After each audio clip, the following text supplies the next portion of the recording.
today.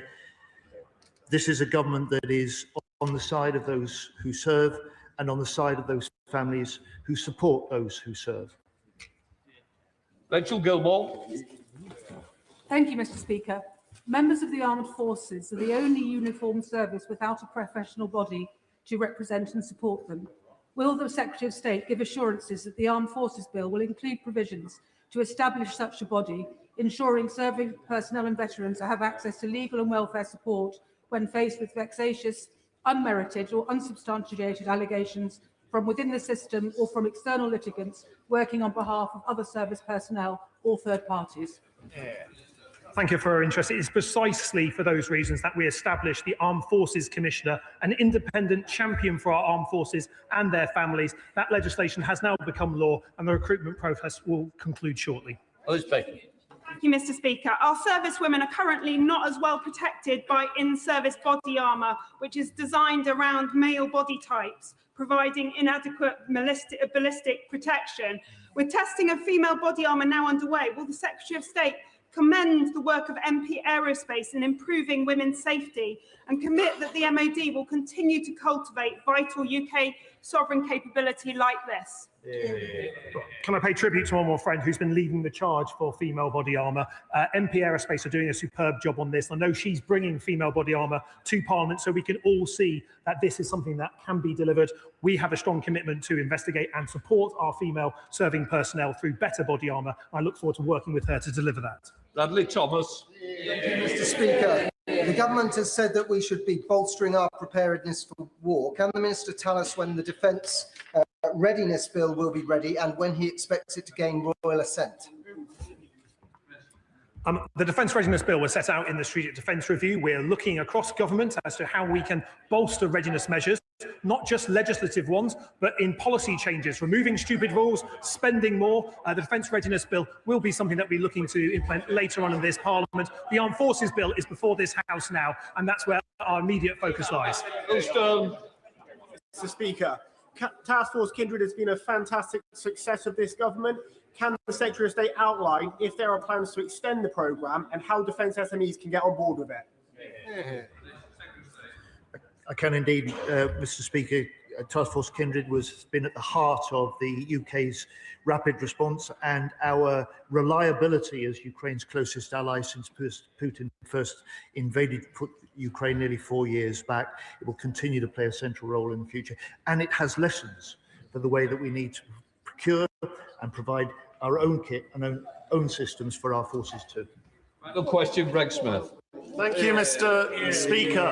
Instead of constantly pushing back the closure date for RAF Halton in an era where we need to increase defence capability, will the Secretary of State actually commit to keeping RAF Halton open for the long term? The honourable gentleman will know we inherited a base closure programme from the party opposite when they are in government, with announcing closures right across the country. We're looking carefully at what bases we have, how we can use them for military need, and where we can dispose of them, making sure that we can build houses for our armed forces and veterans on that land. Point of order, Mark Front. Thank you, Mr. Speaker. I fear the Veterans Minister, who's still here, may have earlier inadvertently misled the House. According to House of Lords legal records, from the 29th to the 31st of October 2007, in the Al Jeddah case held before the Lords of Appeal in Ordinary, a case against British soldiers, the applicants were represented by several QCs, including the then Prime Minister, who were instructed, it's in the records, by public interest lawyers, Phil Shiner's law firm. Would the Minister or the Prime Minister care to correct the record? Seriously. Right, honourable gentleman, I will set the record straight, including his remarks before the House this afternoon. It's in the legal record. We've had enough of trying to continue this debate. It no ends. We're now coming to the statements. We'll just let the front bench change over.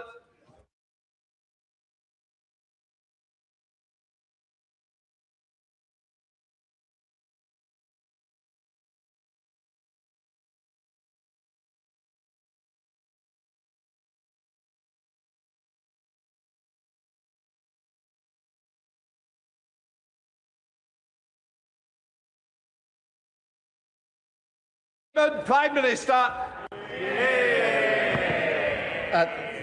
Thank you, Mr. Speaker. With permission, I'll update the House on my visit last week to China and Japan, where we delivered for the British people.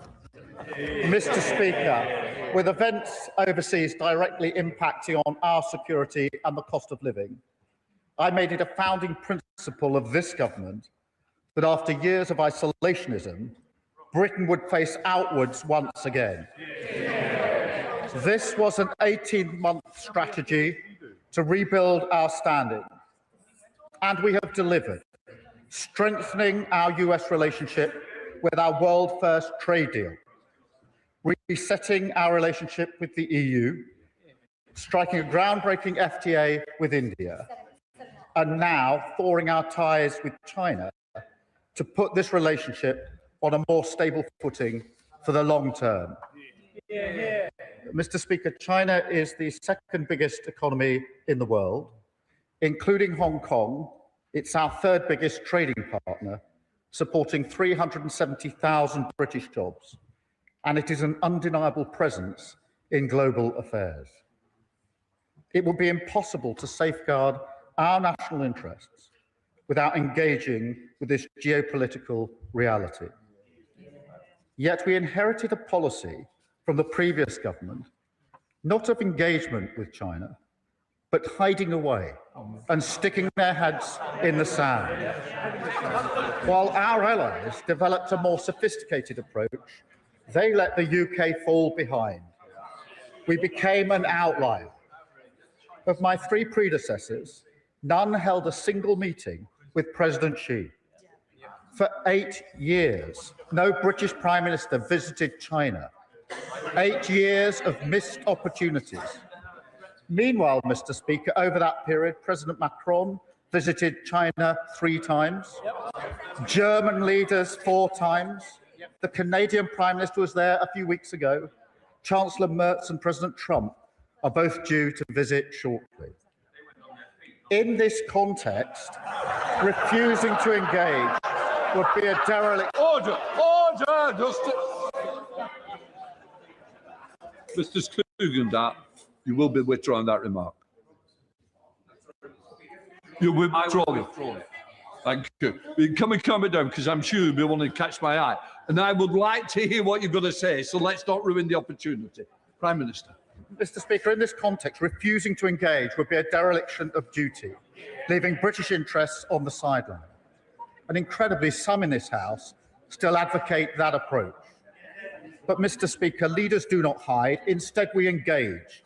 And we do so on our own terms, because, like our allies, we understand that engagement makes us stronger. Mr. Speaker, protecting our national security is non-negotiable. We're clear-eyed about the threats coming from China in that regard, and we will never waver in our efforts to keep the British people safe. That is why we've given our security services the updated powers and tools that they need to tackle foreign espionage activity wherever they find it, and tackle malicious cyber activity as well. But the fact is, Mr. Speaker, we can do 2 things at once. We can protect ourselves whilst also finding ways to cooperate. And it was in that spirit that we made this visit. I had extensive discussions over many hours with President Xi, Premier Li, and other senior leaders.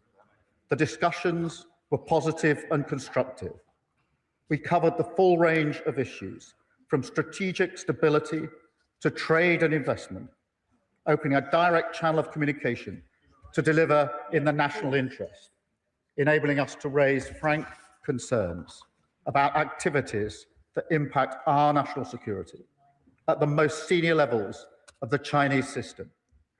We agreed to intensify dialogue on cyber issues, and we agreed a new partnership on climate and nature, providing much-needed global leadership on this vital issue.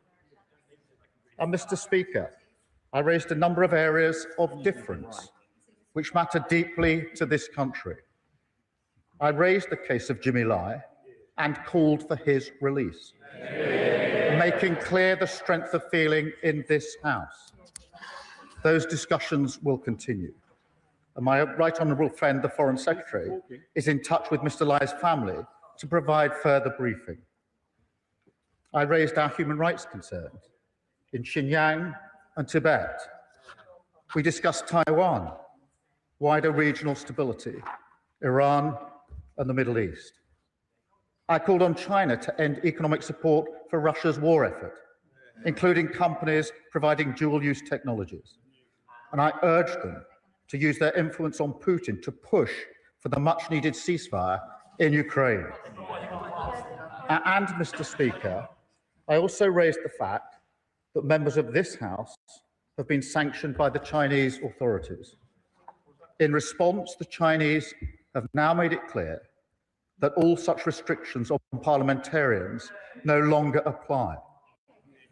And I want to be clear, this was not the result of a trade. Exactly. Yes, members will want to see more, I understand that.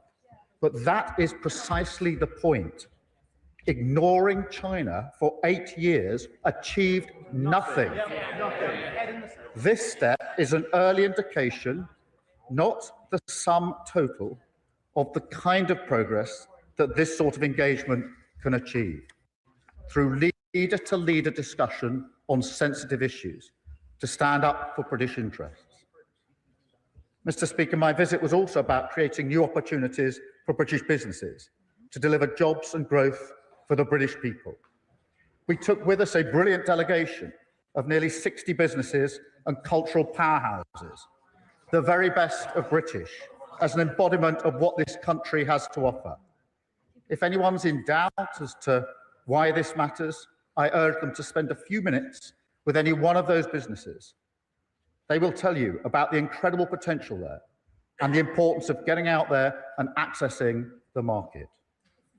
And we made significant progress, paving the way to open the Chinese market for British exports, including our world-leading services sector. We secured a 30-day visa-free travel for all Brits, including business travellers. We secured China's agreement to halve whisky tariffs from 10% to 5%. This is worth £250 million to the UK over the next 5 years. A significant win for our iconic whisky industry, particularly in Scotland. And, Mr. Speaker, that lower tariff comes into force today. In total, we secured £2.3 billion in market access wins, including for financial services, £2.2 billion in export deals for British companies, and hundreds of millions worth of new investments. In addition, Mr. Speaker, we agreed to work together in some key areas of law enforcement. Last year, around 60% of all small boat engines used by smuggling gangs came from China. So we struck a border security pact to enable joint law enforcement action to disrupt that supply at source. We also agreed to scale up removals of those with no right to be in the United Kingdom and to work together to crack down on the supply of synthetic opioids. We will continue to develop our work across all these areas because, Mr. Speaker, this is the start of the process, not the end of it. My visit was not just about coming back with these agreements. It was about the wider question of setting this relationship on a better path, which allows us to deal with issues and seize opportunities in a way that the previous government failed to do. Finally, Mr. Speaker, let me say a word about my meetings in Tokyo. Japan remains one of our closest allies. Together, we're the leading economies in the CPTPP, partners in the G7, the G20, and the Coalition of the Willing. And they are the UK's largest inward investor outside the United States and Europe. So I had an extremely productive meeting with the Prime Minister as we set out our shared priorities to build an even deeper partnership in the years to come.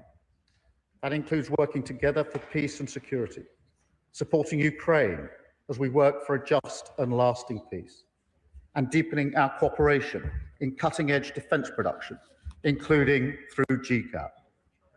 We discussed how we can boost growth and economic resilience by developing our cooperation First, in tech and innovation, where we are both leaders. Second, in energy, where Japan is a major investor in the UK. And third, in trade, where we're working together to maintain the openness and stability that our businesses depend on. That includes expanding the CPTPP and deepening its cooperation with the EU. We will take all of this forward, Mr. Speaker, when I welcome the Prime Minister to Chequers later this year. So, Mr. Speaker, this is Britain back at the top table at last, facing outward, replacing incoherence and isolationism with pragmatic engagement, replacing naive posturing with the national interest. In dangerous times, we're using our full strength and reach on the world stage to deliver growth and security for the British people, and I commend this statement to the House.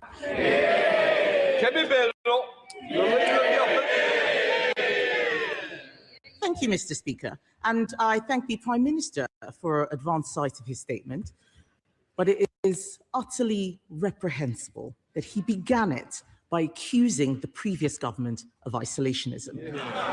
The same Conservative government, the Business Secretary is laughing, just that we'll tell him, the same Conservative government that led the world in our response to the invasion of Ukraine, that signed a vital strategic alliance in AUKUS. The Business Secretary is asking how many FTAs. We signed Britain's biggest post-Brexit trade deal, the CPTPP, bringing us closer to the 11 Indo-Pacific nations, including Japan. He asks, I know about that deal because I signed it myself. And so I welcome the Prime Minister's efforts to collaborate more with our long-standing ally, Japan. But let's turn to China. Of course, Britain should engage with China, even though the Chancellor wasn't allowed to go, even though they are an authoritarian state who seek to undermine our interests, even though they spy on us, sometimes within the walls of this building, even though they fund regimes around the world hostile to our country, they are a fact of life, a global power, and an economic reality. So let me be clear. It is not the Prime Minister engaging with China that we take issue with. What we are criticizing is his supine and short-termist approach. I'm sure the Prime Minister means well, but his negotiating tactic has always been to give everything away in the hope that people will be nice to him in return.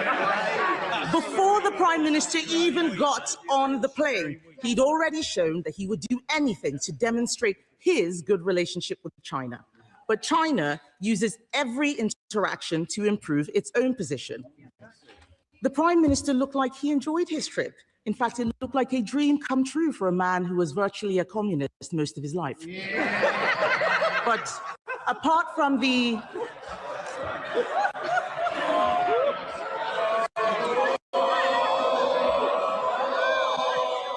Mr. Speaker, apart from the Labubu doll in his suitcase, and I hope he's checked it for bugs, he has come back with next to nothing.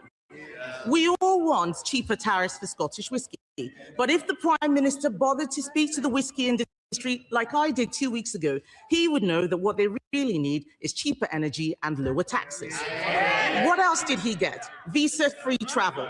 China already offers this to other countries. It's not big enough for a prime ministerial visit. But the worst thing, Mr. Speaker, the worst thing was the Prime Minister claiming a glorious triumph with the lifting of sanctions on 4 Conservative MPs as if he'd done us a favour. Let me tell him, those MPs were sanctioned because they stood up to China. They stood up against human rights abuses. They stood up against the country spying on our MPs in a way that he wouldn't dare. Those people don't want to go to China. The Chinese know that. They know that they are giving him something that costs absolutely nothing. Why can't the British Prime Minister see that? And I say to you, Mr. Speaker, and the whole House, like with the Chagos Islands, the Prime Minister has been played. China is about to build an enormous spy hub in the centre of London, a ransom he had to pay before he could even get on the plane. I would never allow Britain to be held over a barrel like that. Yet again, the Prime Minister has negotiated our country into a weaker position in the world. His entire economic policy is to tax business more, regulate them harder, and make energy so expensive that we deindustrialize. And then we can import Chinese wind turbines, Chinese solar panels, Chinese batteries for electric vehicles, all manufactured in a country that is building a coal-fired power station every other week. Did he speak to them about that? What did his trip achieve for Jimmy Lai? Nothing. Did China promise to stop fueling Putin's war machine in Ukraine? Doesn't sound like it. What did this trip achieve for the Uyghurs who are being enslaved? Absolutely nothing. Have China agreed to stop their relentless cyber attacks? Have they? We all know the answer to that. The reality is that China showed its strength and Britain was pushed around, literally. It is no wonder, Mr. Speaker, that President Xi praised the Labour Party because the Conservatives stood up for Britain. We don't get pushed around. Britain is a great trading nation. Of course we should engage with other countries, even hostile ones. Order.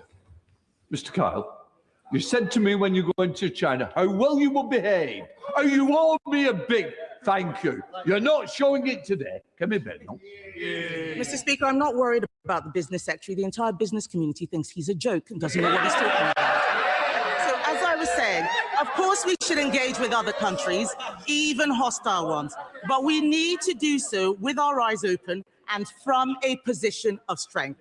And that requires a Prime Minister and a government that puts our national interest first. Mr. Speaker, let me see if I understand her position.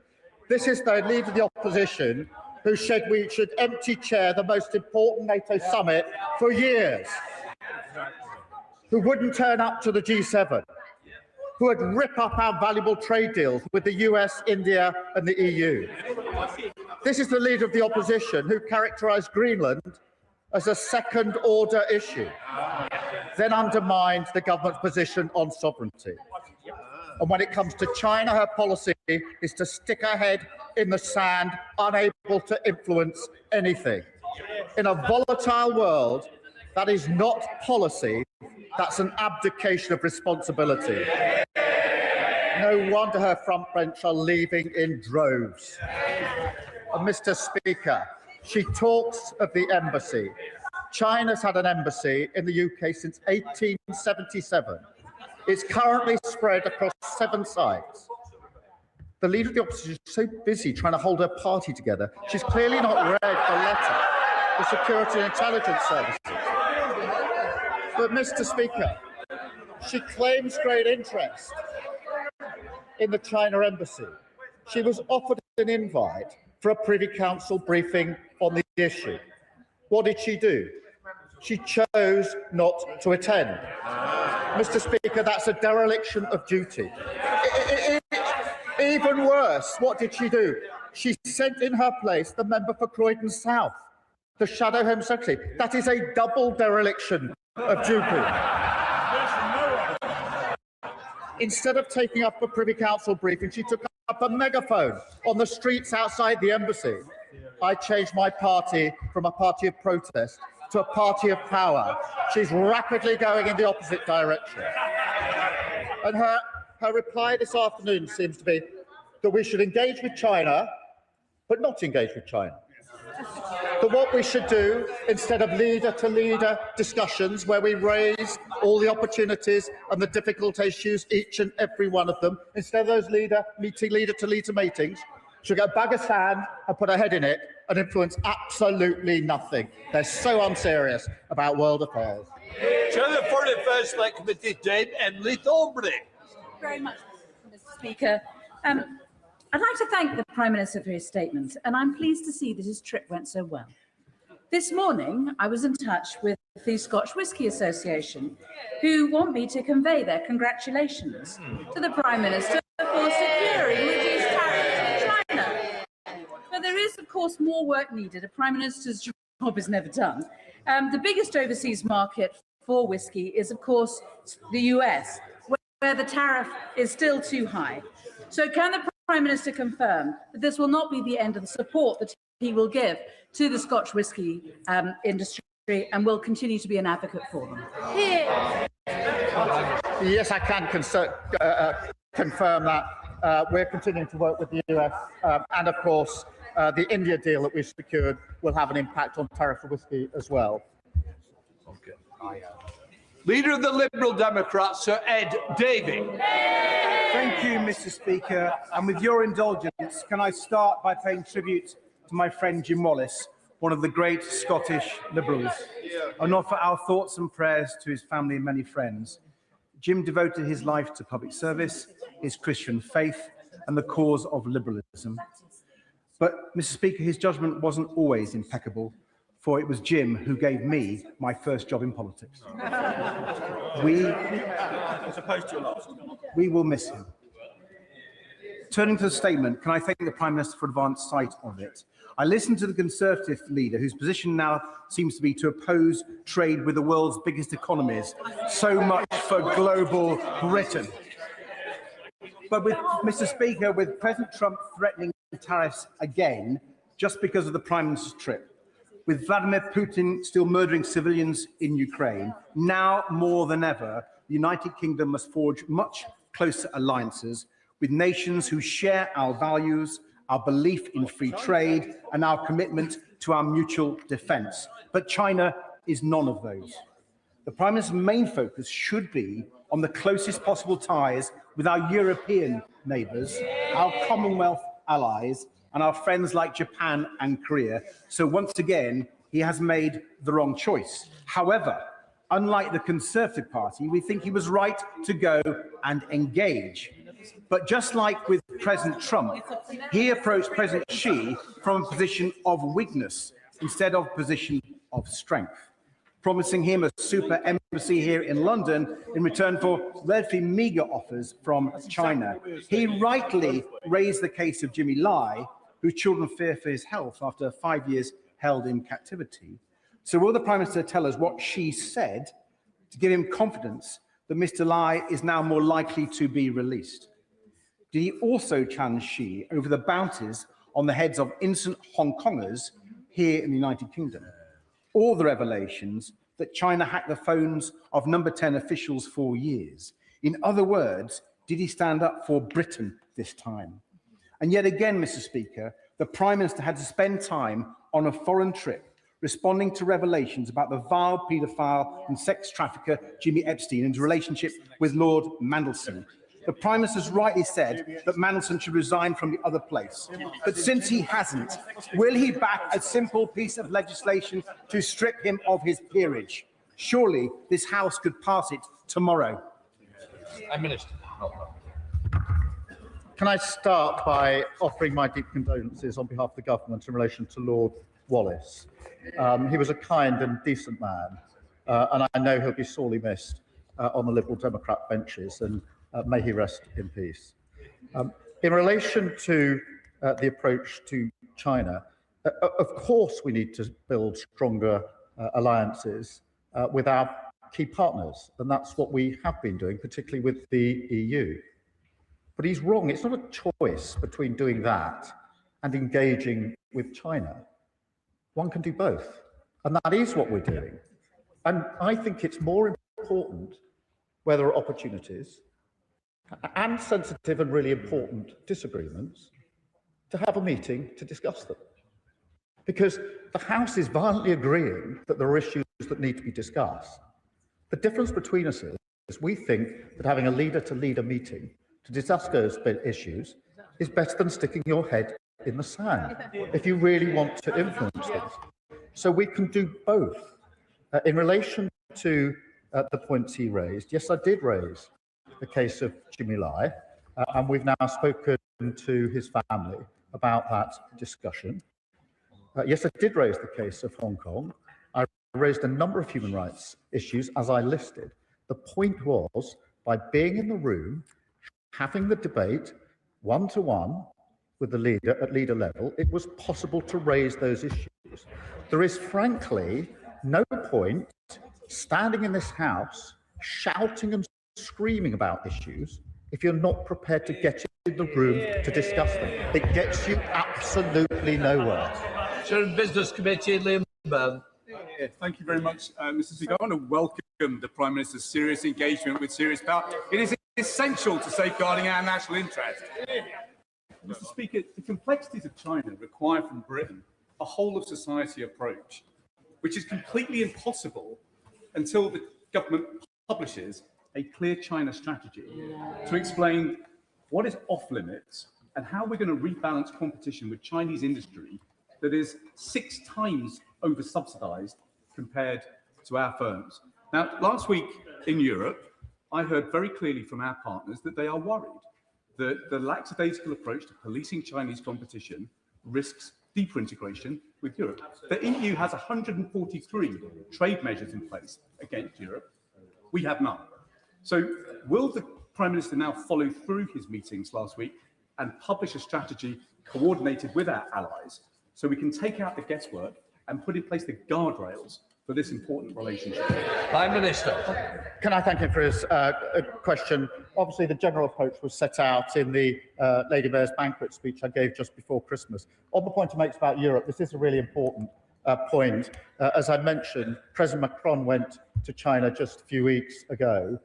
Chancellor Merz is due to go very shortly, and he won't be surprised to learn that the three of us, as the E3, discussed in advance the approach we would take, and we'll discuss during the visits and afterwards the outcomes and how we go forward as a group of European nations. Father of the House, Edward Lee. What absolutely unites everybody in this place is absolute outrage at the treatment of Jimmy Lai, a British citizen whose only crime is to campaign for democracy and to ask the Chinese to obey the spirit and the letter of the agreement that we made with them solemnly before the 1997 takeover. Now, the Prime Minister, I saw the weekend, said he'd raised respectfully with the latest Chinese emperor the case of Jimmy Lai. Respectfully, doesn't the Prime Minister realise that the Chinese only accept strength, that everything is a deal? So why didn't he say to them, there'll be no Chinese embassy until you stop spying us in this house, that you give an absolute assurance to us on Diego Garcia, and above all, you free Jimmy Lai now. Mr. Speaker, I raised the case of Jimmy Lai in terms with the President, as in fact I did, as he knows, at the G20 when I met the President for the first time, and we have updated the family in relation to the progress that we've made. But the position of the party opposite seems to be you should raise the case of Jimmy Lai by not going to China and raising the case of Jimmy Lai. Defence Select Committee, Tan Singh Desi. Thank you very much, Mr. Speaker. We must engage pragmatically with our allies and with others around the world when it serves a national interest. And that is why I welcome the Prime Minister's engagement with both our close ally Japan as well as our major trading partner China. I also welcome my right honourable friend's commitment to the Global Combat Air Programme, which, as the Defence Committee illustrated, is of vital strategic importance as we develop the next generation of fighter jets. But our Japanese and Italian friends are understandably nervous because we have as yet not penned to paper the full contract as was planned last year for Tempest.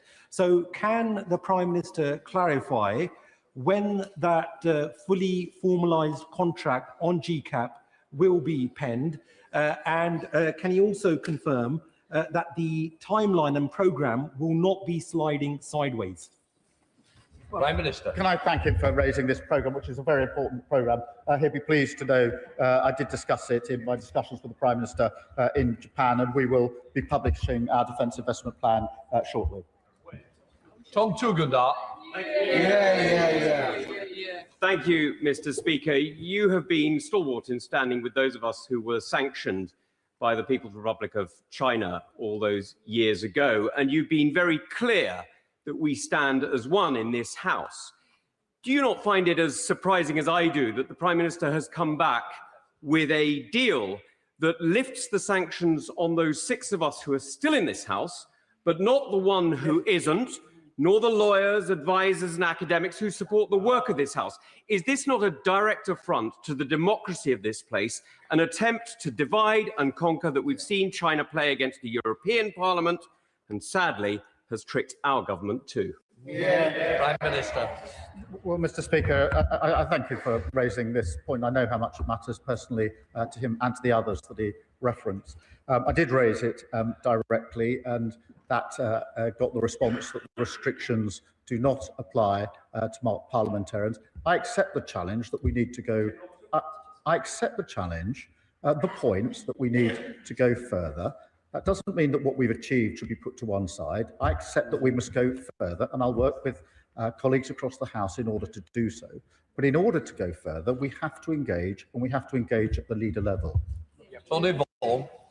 Thank you, Mr. Speaker. Can I thank the Prime Minister on his grown-up approach to UK engagement with China? And can I also congratulate him on the agreement for a crackdown on manufacturers of small boat engines and parts, which directly impacts my constituency. But given that the party opposite wouldn't even have gone to China, would you agree with me that the choice is between the Labour government doing the hard yards to shut down the smuggler supply chains and the Tory party who prefer posturing and permanent failure in the Channel? Prime Minister. Thank you for raising. 60% of motors used across the Channel are coming from China, so of course it's right to engage appropriately in China on this issue and to get the agreement we got, Mr. Speaker, on information sharing and working to ensure that those engines can't make their way from China to the north coast of France. Taylor.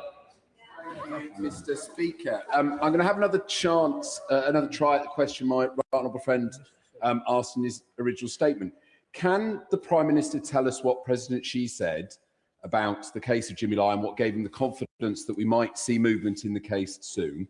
Can he also let us know what the response was on challenging the bounties put on the heads of dissidents that are here in the United Kingdom, and whether he challenged the transnational repressions that Hong Kongers across the country fear, and whether there's any prospect of them being able to walk the streets without worrying about interference from the Chinese state on our streets?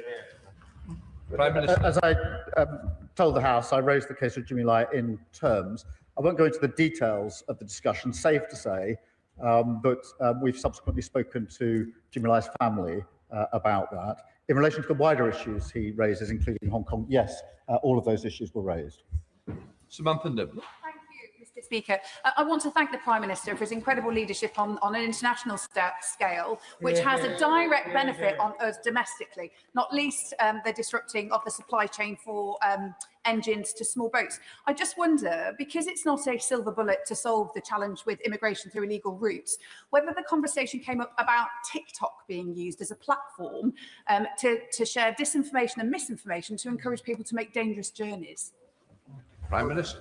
We raised a number of issues in relation to smuggling, but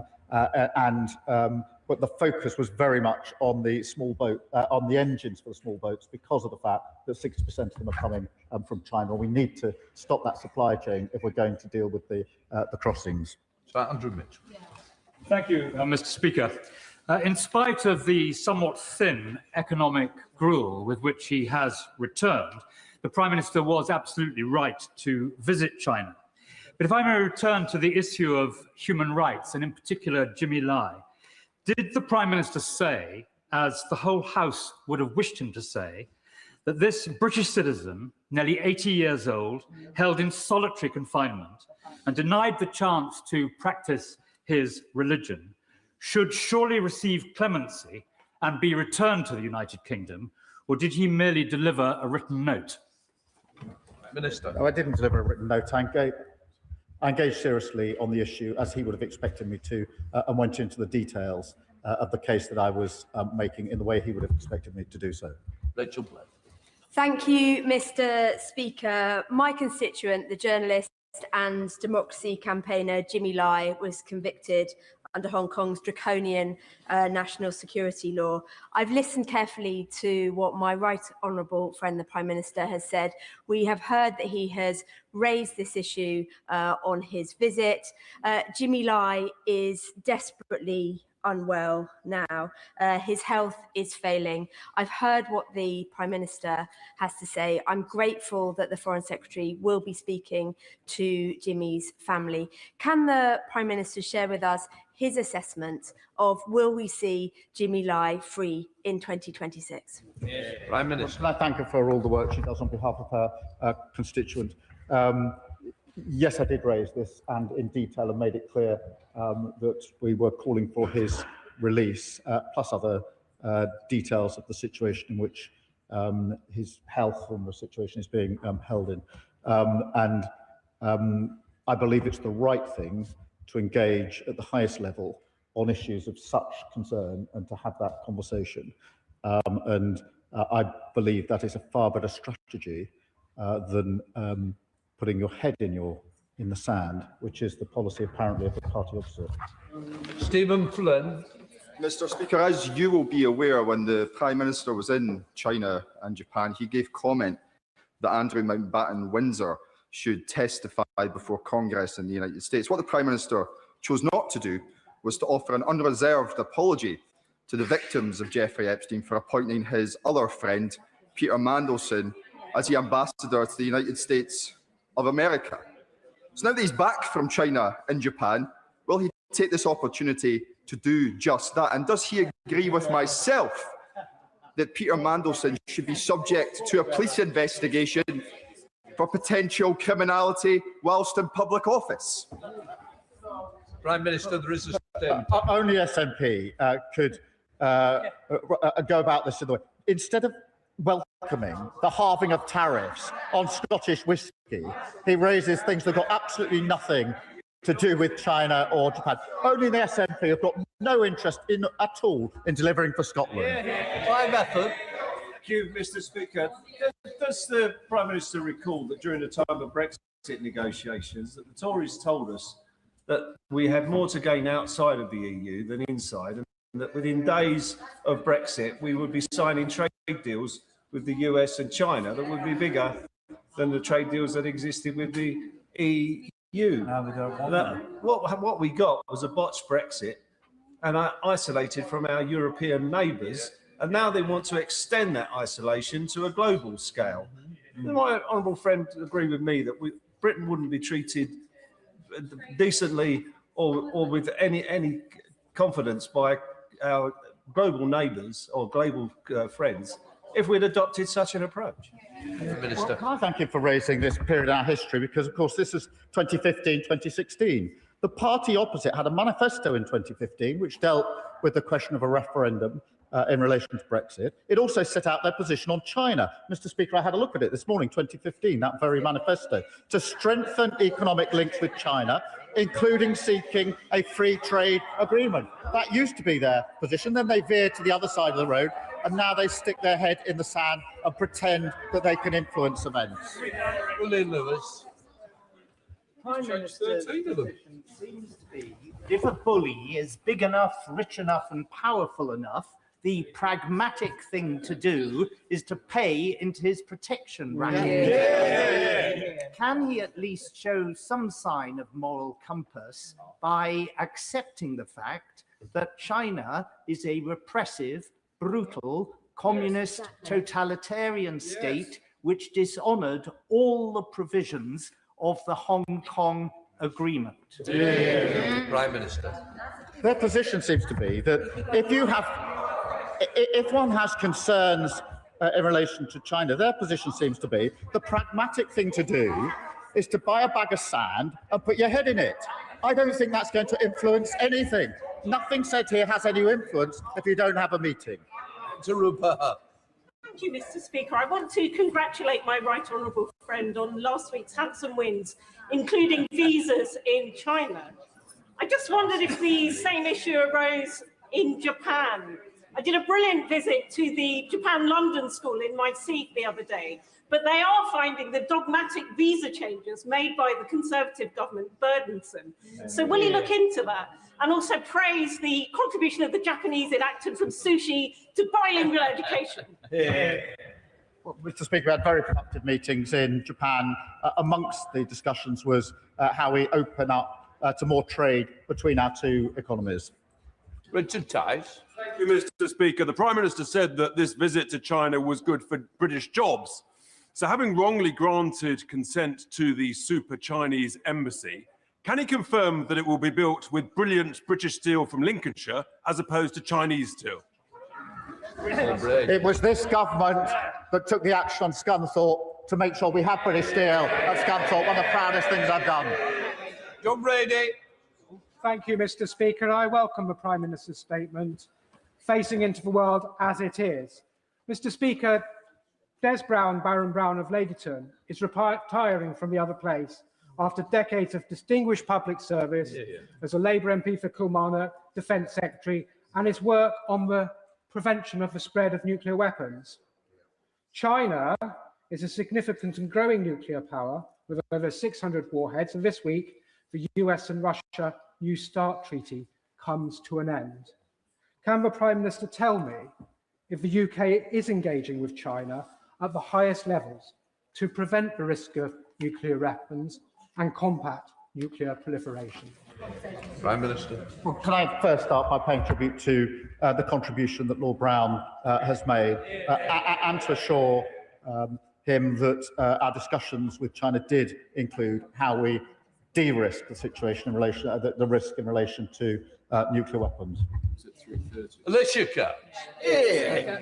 When John Major went to Beijing, he spoke clearly and said, "We will not forget Tiananmen Square."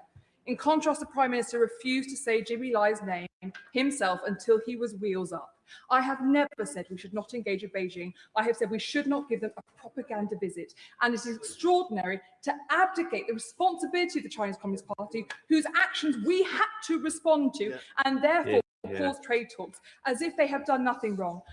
Finally, the Prime Minister met with Kai Chi, the man responsible for running 2 spies who are undermining this Parliament. He excluded that from his statement. Why doesn't he tell us why he thought it was acceptable to meet with this man and what exactly he got out of it in the British interest? This is so pathetic. Honestly. At the highest level and one-to-one, I raised each of the issues of difference between our 2 countries, each and every one of them in the way the House would have expected. And that is what they're criticising. They seem genuinely to believe, Mr. Speaker, that these issues can be progressed or influenced by doing nothing about it. You have to be in the room to have a discussion. That's what we did. Alex Selby. Thank you, Mr. Speaker. I think it's right that the Prime Minister goes to China if he's acting in the best interest of all of those that are living here. Last year, the Joint Committee on Human Rights undertook an inquiry on transnational repression. In front of us, we had Chloe Chung, a young Hong Konger from Leeds who'd had a $1 million Hong Kong bounty put on her head. She told us about how she'd been intimidated, harassed. Did the Prime Minister speak up for all the Hong Kongers in the UK who had bounties on their heads, who've been intimidated, harassed, and ensure that people living in the United Kingdom are safe from the Chinese regime? Prime Minister. Mr. Speaker, that's exactly why we raised the issues of human rights at numerous levels on the visit. Monica. Thank you, Mr. Speaker. Mr. Speaker, I noticed that mention of Japan took the Prime Minister 1 minute and the last minute of a 10-minute speech on China and Japan. Japan is not only the largest inward investor into the UK, apart from the EU and US, but is a vital liberal democracy in the Indo-Pacific and a key security partner in maintaining regional stability in the face of growing Chinese assertiveness. Given the growing security risks and strategic instability across the region, can the Prime Minister assure the House that engagement with Beijing will not weaken the UK's alignment with Japan, one of our most important democratic partners? Prime Minister. Yes, I can assure her of that. Jonathan Davies. Very much, Mr. Speaker. In respect of the statement following the visit to China and Japan, I thank the Prime Minister for being in the room and challenging China on its appalling human rights record and also fighting for British jobs. But in respect of his visit to Japan, can I ask, did the issue of Toyota come up? Because Toyota is a significant employer in Derbyshire. It's worth over £5.5 billion to the local economy. And can we do more with Toyota because it's really good for jobs here? Yes, we did discuss the car manufacturing that is going on at the moment, the potential for further work in that regard, along with other issues of trade broadening between our 2 countries. So John Whittingdale. The Prime Minister will be aware that some 80% of the sanctioned dual-use items that Russia needs for its drones and missiles that it is firing at civilians and children on a daily basis come from China. Yeah. He says that he raised this. Did he get any assurance that China will stop supplying Russia? No. Well, you're right to draw attention to this, and that is precisely why I raised it again in terms. I won't go into the details of the discussion, but I did raise it for the very reasons that he sets out. And across this House, we're actually committed to a just and lasting peace in Ukraine, and this has been an issue of concern for some considerable period, which is why I raised it. Amanda Martin.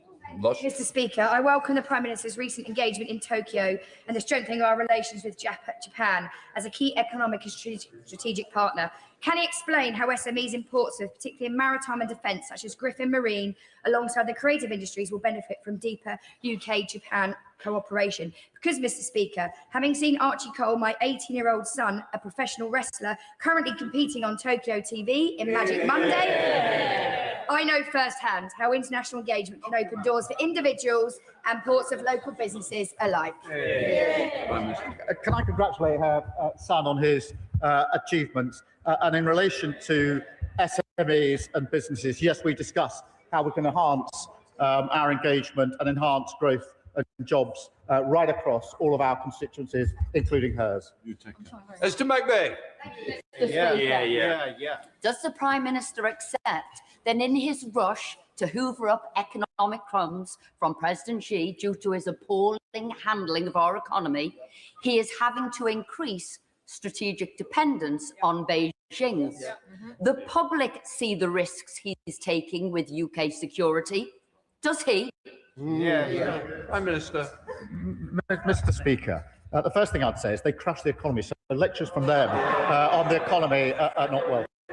As I said in my statement, national security is at the heart of our approach to China, as it is to every issue that we take up. And it is quite possible to have a discussion about the opportunities available to our country whilst also safeguarding our national security. That's what we're doing in a grown-up, mature way.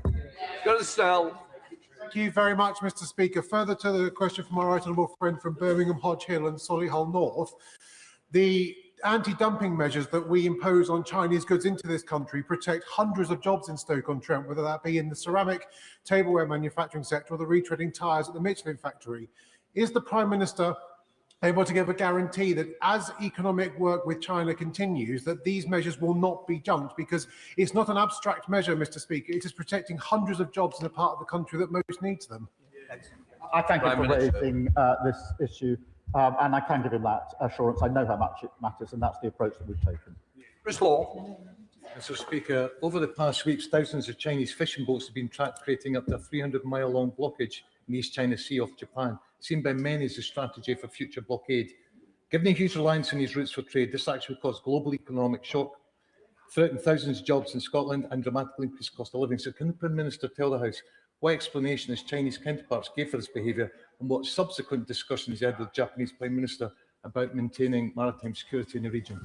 Well, this issue was raised both in China and in Japan because it is obviously a cause of concern, and regional instability matters not just in the region but globally as well, and therefore I did discuss it both in China and in Japan. Janet Davis. Thank you, Madam Deputy Speaker. I thank the Prime Minister for his statement, but can you tell the House what steps the government is taking to protect parliamentarians and others in public life from foreign influence? Prime Minister. Mr. Speaker, there's a number of measures, Madam Deputy Speaker, my apologies, a number of measures that we've taken, including the further powers and tools that we've given to our security and intelligence services. David Mundell.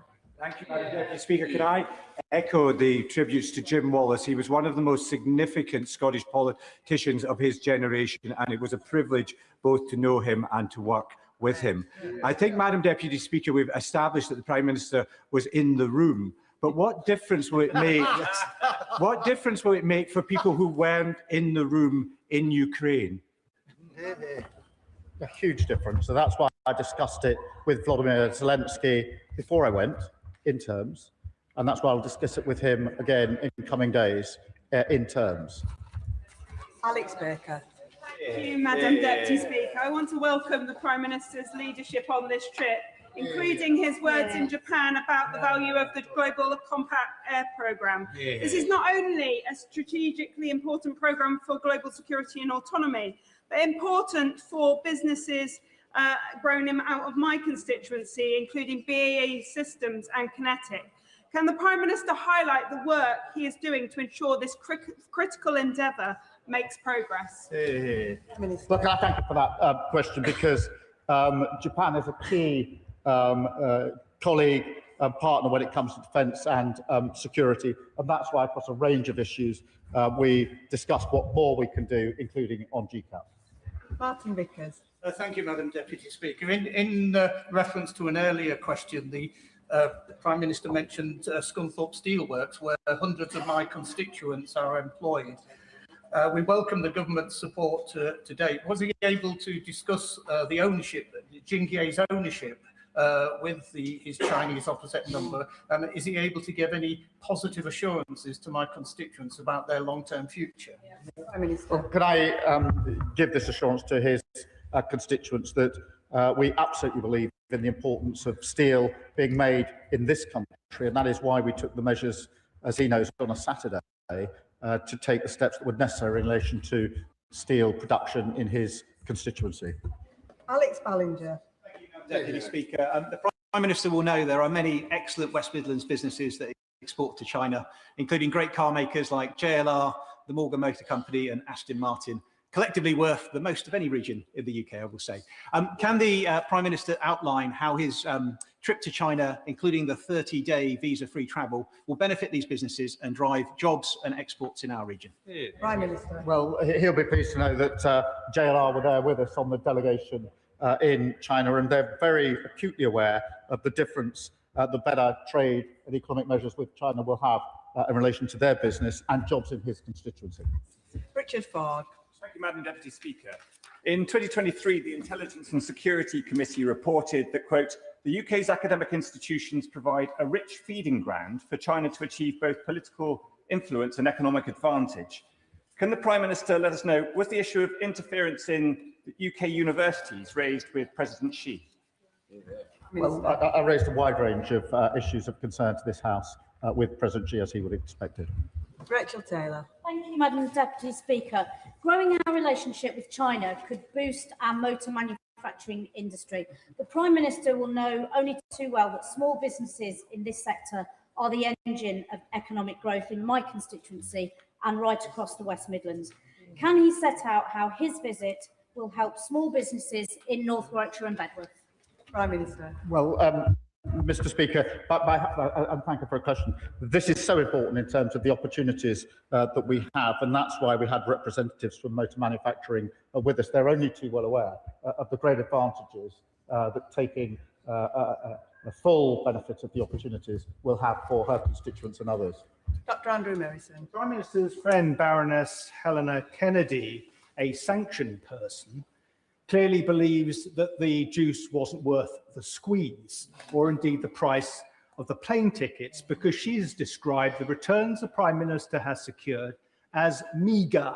She's right, isn't she? Prime Minister. I've known Helena for many, many years. We shared a room when we worked together in chambers. We agree on many, many things, but not everything. Alex Forrest-Curtis. Thank you, Madam Deputy Speaker. I thank the Prime Minister for his statement and for what he said about calling on China to end support for Russia's illegal war effort. We cannot ignore the threat to our shores that comes from them.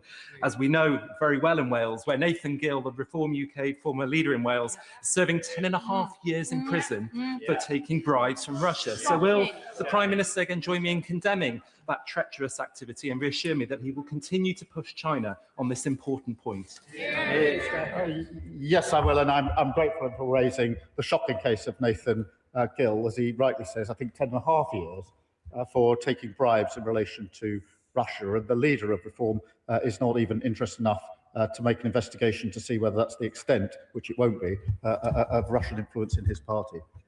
Lincoln Jock. Thank you, Madam Deputy Speaker. I thank the Prime Minister for his statement. I just want clarification on the members of this House who were formally sanctioned.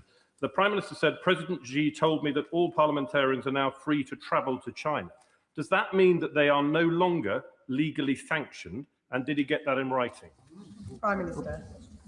That is my understanding in relation to all parliamentarians.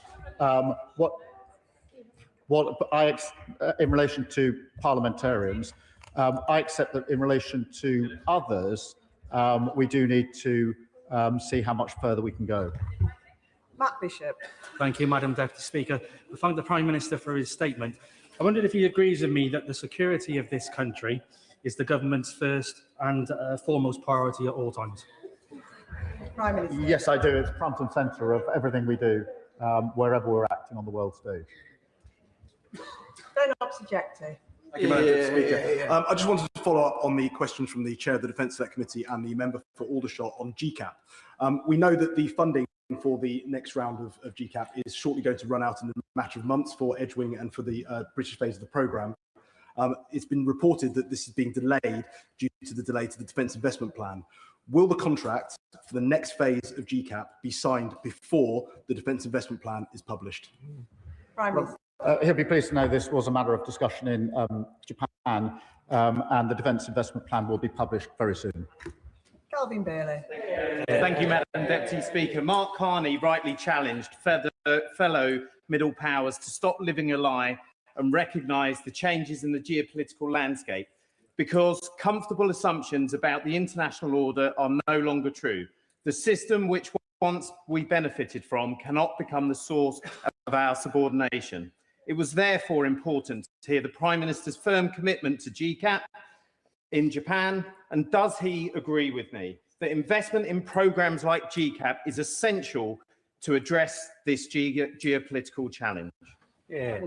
Well, yes, I do, and he's right to emphasise the changes in the geopolitical landscape, and that's why we've approached our relationship to the US, to Europe, to India and China accordingly.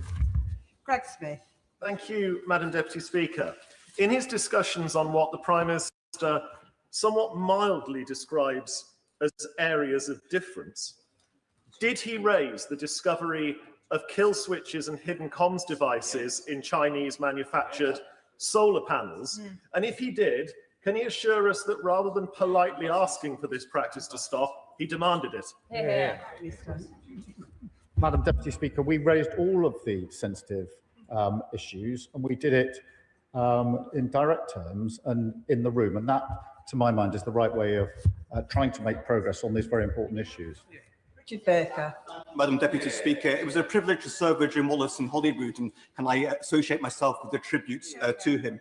Following trade deals with Europe, China and India, worth hundreds of millions of pounds to Scottish businesses, and defence contracts securing thousands of jobs, can the Prime Minister tell us how he will build on this success for Scotland? And does he agree it's about time with the Scottish Government with the same level of ambition for Scottish businesses? Well, it's astonishing that the SNP are simply not interested in the progress we've made in the India trade deal, which is hugely beneficial to Scottish businesses, and in relation to the halving of tariffs that comes into effect today in relation to China. And the businesses in Scotland know exactly what it means to them, which is why they're celebrating. The SNP can't bring themselves to even welcome it. Jim Allister. Madam Deputy Speaker, I certainly acknowledge the tariff easement in respect of Scottish whisky and its apparent, the apparently superior Bushmills whisky from my constituency. But could I ask the Prime Minister whether his visit will do anything to address the proliferation of heavily subsidised Chinese vehicles which are flooding our nation, particularly in the bus sector, where recently we now have 500 subsidised Chinese vehicles courtesy of Transport for London on the streets of our capital city, whereas in both Scotland and in my constituency, we build the highest quality of buses. Will there be any action to support British buses as a result of what the Prime Minister is seeking to do? Prime Minister. I see we've opened a whisky competition, but he's quite right. It is really important that we champion the building of buses and so much else in the United Kingdom, where we've got great examples of that, and that's why we will always put the national interest first. Kevin Bonavia. Thank you, Madam Deputy Speaker, and I welcome the Prime Minister's report back from his visit to China and Japan, something that the previous Tory governments refused to do for many years. He outlined many of the issues discussed: human rights, trade, security. I'm particularly interested in what he had to say about the border security pact, because my constituents in Stevenage are very concerned about the small boats crisis. We've already had international agreements with France and Germany. This is a new one with China. I'd like to know more about how this is going to work. How can I do that? Well, he's right to put this package as one, because what we're doing on small boats is with China is looking at the source of the engines themselves. What we're doing with Germany is the transport of these parts through Europe. What we're doing in France is working with the French to tackle the crossings themselves. Dr. Kieran Mullen. Madam Deputy Speaker, the whole House can see with their own eyes what's happening here. The Prime Minister on paper has the support of more than 400 MPs. That they want to show the support that someone can fill every single seat on the opposite side and down to double doors. And we all drift away as the statement progresses. But even at the start of this statement, the Prime Minister didn't even have the authority to command 2 or 3 benches of MPs behind him. He's clearly on his way out. But the problem is, in his desperation to show up his position, he's trading away our national interest. Can he name a single tangible benefit he secured in terms of the rights of Hong Kongers? Prime Minister. Yes, we raised the issues of Hong Kong. We raised the issues. I find it astonishing that their position is that they want all these issues. They say they take these issues seriously. They say of great concern. They stay here, notwithstanding no one else is listening, and raise them on the benches greatly. And then they say, it's so important to me, the one thing I don't want you to do is to go to China and have a discussion about them at the highest level. It's a pathetic approach, unserious approach to foreign policy. Jacob Collier. Thank you, Madam Deputy Speaker. The Prime Minister may have seen that the Japanese ambassador to the UK, Hiroshi Suzuki, was recently in Manchester trying Boddington's bitter. The Prime Minister will know the importance of brewing to my constituency, and perhaps in celebration of these trade deals, he would like to encourage the ambassador to come and sample some of the best beer in the brewing capital of Burton-on-Trent. Prime Minister. Yes, we certainly should encourage that, and I'll take the first opportunity to do so. Graham Ledbetter. Thank you, Madam Deputy Speaker. I'm glad that the Prime Minister enjoys the drama as much as I do, and for the record, I did welcome the Indian trade deal very publicly, so perhaps he may wish to correct the record on that. I'd like to focus, however, on a really significant issue for employment in my own constituency, which is the Ardersier site, which part of the Cromarty Green Freeport, in which Mingyang have expressed a significant investment interest in. I fully understand the national security concerns that need to be addressed in this, but a decision is long overdue in this. It has been with the government for a long, long time. There is investor jitteriness about it. Supply chain is vexed about it, and it's certainly not helping the just transition and putting significant job opportunities at risk. When will the decision be taken, and either let them get on with it or move on to another opportunity? Prime Minister. Can I thank him for raising this issue, which is a concern to his constituents and across Scotland and indeed the United Kingdom. No decision has yet been made, and I'll update the House as soon as I can. Josh Dean. Thank you, Madam Deputy Speaker, and I thank the Prime Minister for his statement today. Last Thursday, I held a public meeting with the Hong Kong community in Bishop Stortford. We met to discuss the proposed changes to indefinite leave to remain, but there was real strength of feeling about the case of Jimmy Lai and democratic freedoms in Hong Kong. So I'm really pleased to hear the Prime Minister raise that. Would he take this opportunity for the benefit of my constituents to set out again the detail of those discussions? Will he also reassure them of this country's commitment to those from Hong Kong who have made their home here, and that this government will listen carefully to their views as part of the Home Office's consultation on earned settlement? Prime Minister. Well, let me give him that reassurance for those from Hong Kong in his constituency and across the whole country, and the support that we will put in for them. John Cooper. Thank you, Madam Deputy Speaker. The SNP Scottish Government undertook a secretive trip to Beijing last year and caught a case of renminbi fever while they were there. They're now blundering around on the world stage, desperate for Mingyang to put money into Ardersier. Notwithstanding the jobs, will the Prime Minister assure the House that he will take cognizance of national security issues? We do not want jobs at any cost. We cannot have wind farms that have Chinese kill switches fitted. Well, as you will have heard me say a moment ago, no decision has been made yet. But as I outlined in my report back to the House, the overarching approach we take to all matters involving China is that national security always comes first. David Taylor. Thank you, Madam Deputy Speaker. On behalf of the all-party group on Japan, can I say a arigato gozaimasu to the Prime Minister for his visit to Japan, and I hope that he had a sugoi time.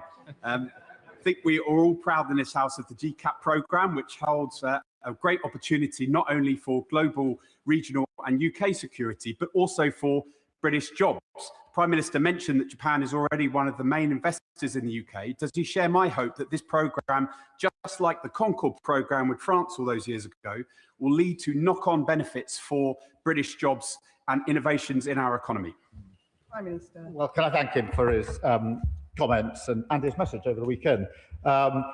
Japan is a key NATO ally, G7 and of course the Coalition for Willing, and as he rightly points out, with key investments in the United Kingdom, and that's why we discussed all those matters and GCAP when we were there. Gregory Stafford. Madam Deputy Speaker, the Prime Minister mentioned his previous meeting with the Chinese President in Brazil at COP. One day later, 45 pro-democracy Hong Kongers were sentenced. Uyghurs, Falun Gong, Tibetans, unregistered religious groups, human rights lawyers and pro-democracy campaigners, Hong Kongers in this country, Jimmy Lai. What single tangible difference has the Prime Minister made for their safety and security? Mr. Speaker, of course there's concerns. They're aired in this House. The difference between us is our position is that the mature, serious thing to do is to have leader-to-leader discussions about engaging the issue. Their approach is to shout about the issues, get a bag of sand and put your head in it and influence absolutely no one. It is so unserious. They're not fit for government for many, many, many years to come. Peter Swallow. Thank you, Madam Deputy Speaker. As Prime Minister will know, there are many Japanese companies who have their British home in my constituency in Bracknell. So can I welcome his visit to Japan? And could he set out a little bit more about how we can strengthen our relationship further with our Japanese friends and allies, and what that will mean for my constituents? Well, can I pay tribute to all those in his constituency, of which there are very many, as he rightly says. Enhancing our trade and economic ties with Japan is in the interests of both of our countries, and that's precisely what we're focused on. Bradley Thomas. Thank you, Madam Speaker. While the Prime Minister has failed to stand up for Britain's interests, from what we've seen, he couldn't even make it across Beijing's red carpet without being guided along the way. What did the Prime Minister expect to receive in return for approving the Chinese super embassy, and did the Chinese give it to him? Prime Minister. We've had an embassy in this country since 1877. It's currently over 7 sites. It's now going to be on 1. The Security and Intelligence Services published a letter the day after the decision to say that that was better for security in this country, and I think that's the right approach. Peter Swallow. Chris Binns. Chris Binns. Second best. Thank you, Madam Deputy Speaker. And can I thank the Prime Minister for his statement today and his continued international leadership. I know, however, wherever he goes in the world, he's always thinking about Harlow. Can I ask the Prime Minister, what difference will a productive relationship with the second largest economy and our third biggest trading partner make to businesses in my constituency of Harlow? He's a champion for Harlow, and it was so good to visit so many times. We had 60 businesses on the delegation with us. They were enthusiastic about the opportunities that this visit would open up for them and all the associated businesses, including his constituency, that will be able to work with them on projects in the future. Dr. Luke Evans.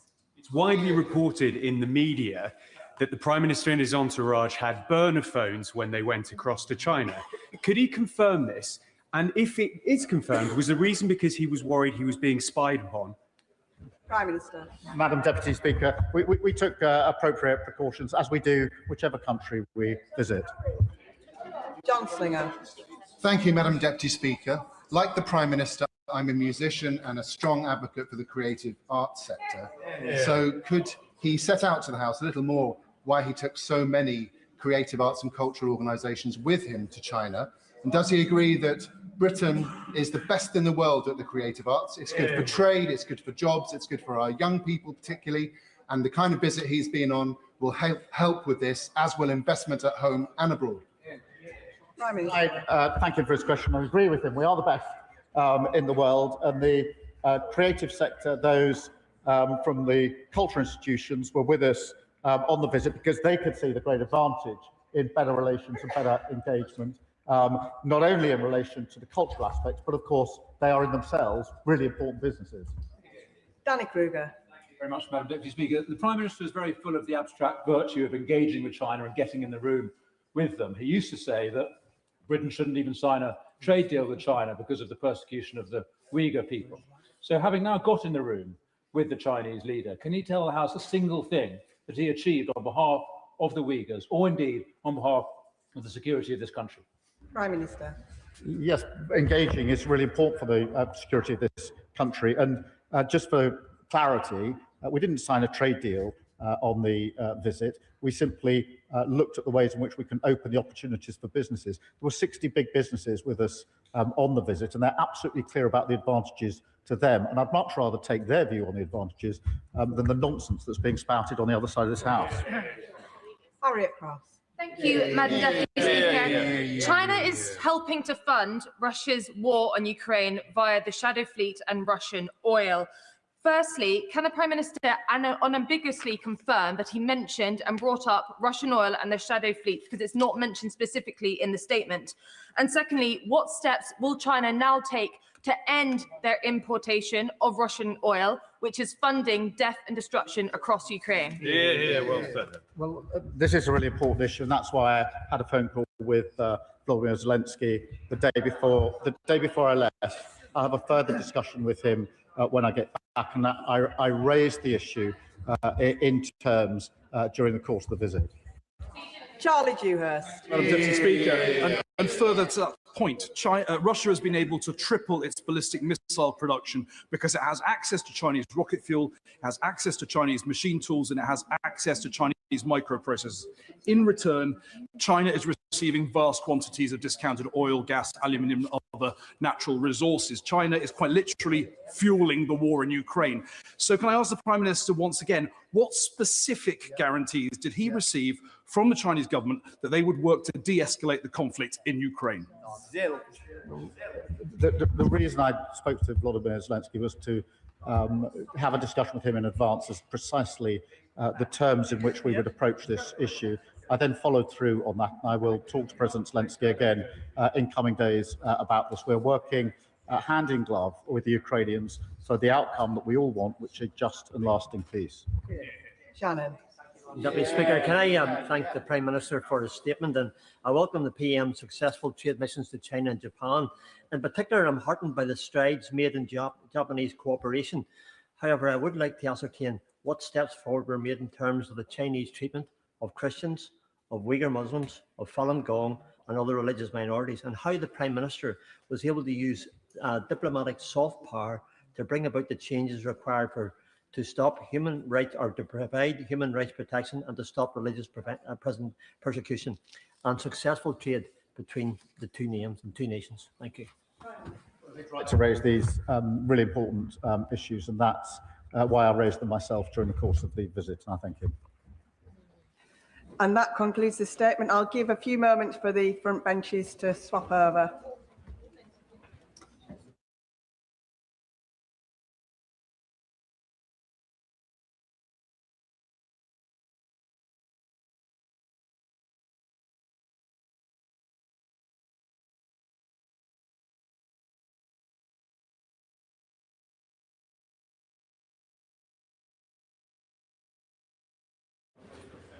Statement, Minister.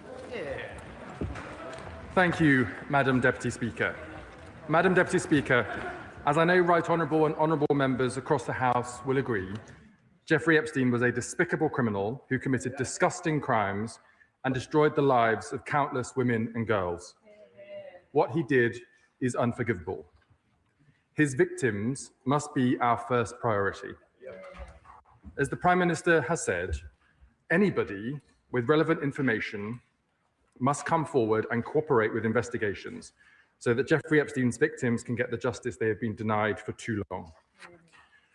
Madam Deputy Speaker, on Friday, the Department of Justice in the United States released around 3 million pages from the case files relating to Jeffrey Epstein.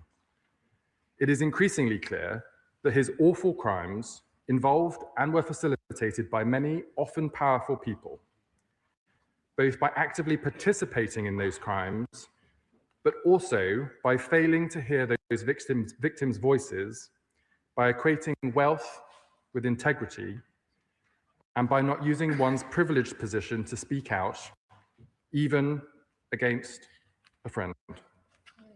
It is incumbent upon those of us who hold ministerial office to behave in such a way that builds trust in politics and upholds the standards that voters rightly expect from us. Contained within the release by the US Department of Justice were documents which highlighted the close nature of the relationship between Jeffrey Epstein and Peter Mandelson, including alleged financial transactions when Peter Mandelson was a Labour Member of Parliament and later Minister. For the avoidance of doubt, this information was not known by the government until the release of documents by the Department of Justice on Friday. The nature of the documents also raised serious concerns about Peter Mandelson's behaviour whilst a minister. Peter Mandelson must account for his actions and conduct. It is an understatement, Madam Deputy Speaker, to say that his decision to continue a close relationship with a convicted paedophile, including discussing private government business, falls far below the standards expected of any minister. His behaviour was unequivocally wrong and an insult to the women and girls who suffered. No government minister of any political party should have, nor ever should, behave in this way. Madam Deputy Speaker, the Prime Minister has today asked the Cabinet Secretary to review all available information regarding Peter Mandelson's contact with Jeffrey Epstein during his period as a government minister and to report back to him as a matter of urgency. As the House knows, Peter Mandelson is no longer a member of the Labour Party, having resigned his membership last night, and the House may wish to know that disciplinary action was underway by the Labour Party prior to his resignation. The Prime Minister believes, as does the government, that Peter Mandelson should not retain his membership of the House of Lords or use his title. As the House already knows, the government does not have the power to remove peerages without legislation. However, the Prime Minister is calling on all political parties, including the Conservatives as the largest party in the House of Lords, to work with the government to modernise the disciplinary procedures to allow for removal of peers who have brought the House of Lords into disrepute. The government will today write to the appropriate authorities in the other place to start that process. It would be better, Madam Deputy Speaker, to update those procedures so that they apply to all members of the House of Lords, instead of having to introduce complex hybrid bills for each individual peer who has brought the other place into disrepute. Madam Deputy Speaker, I recognise the strength of feeling on all sides of the House, myself included, and the government will of course keep members up to date.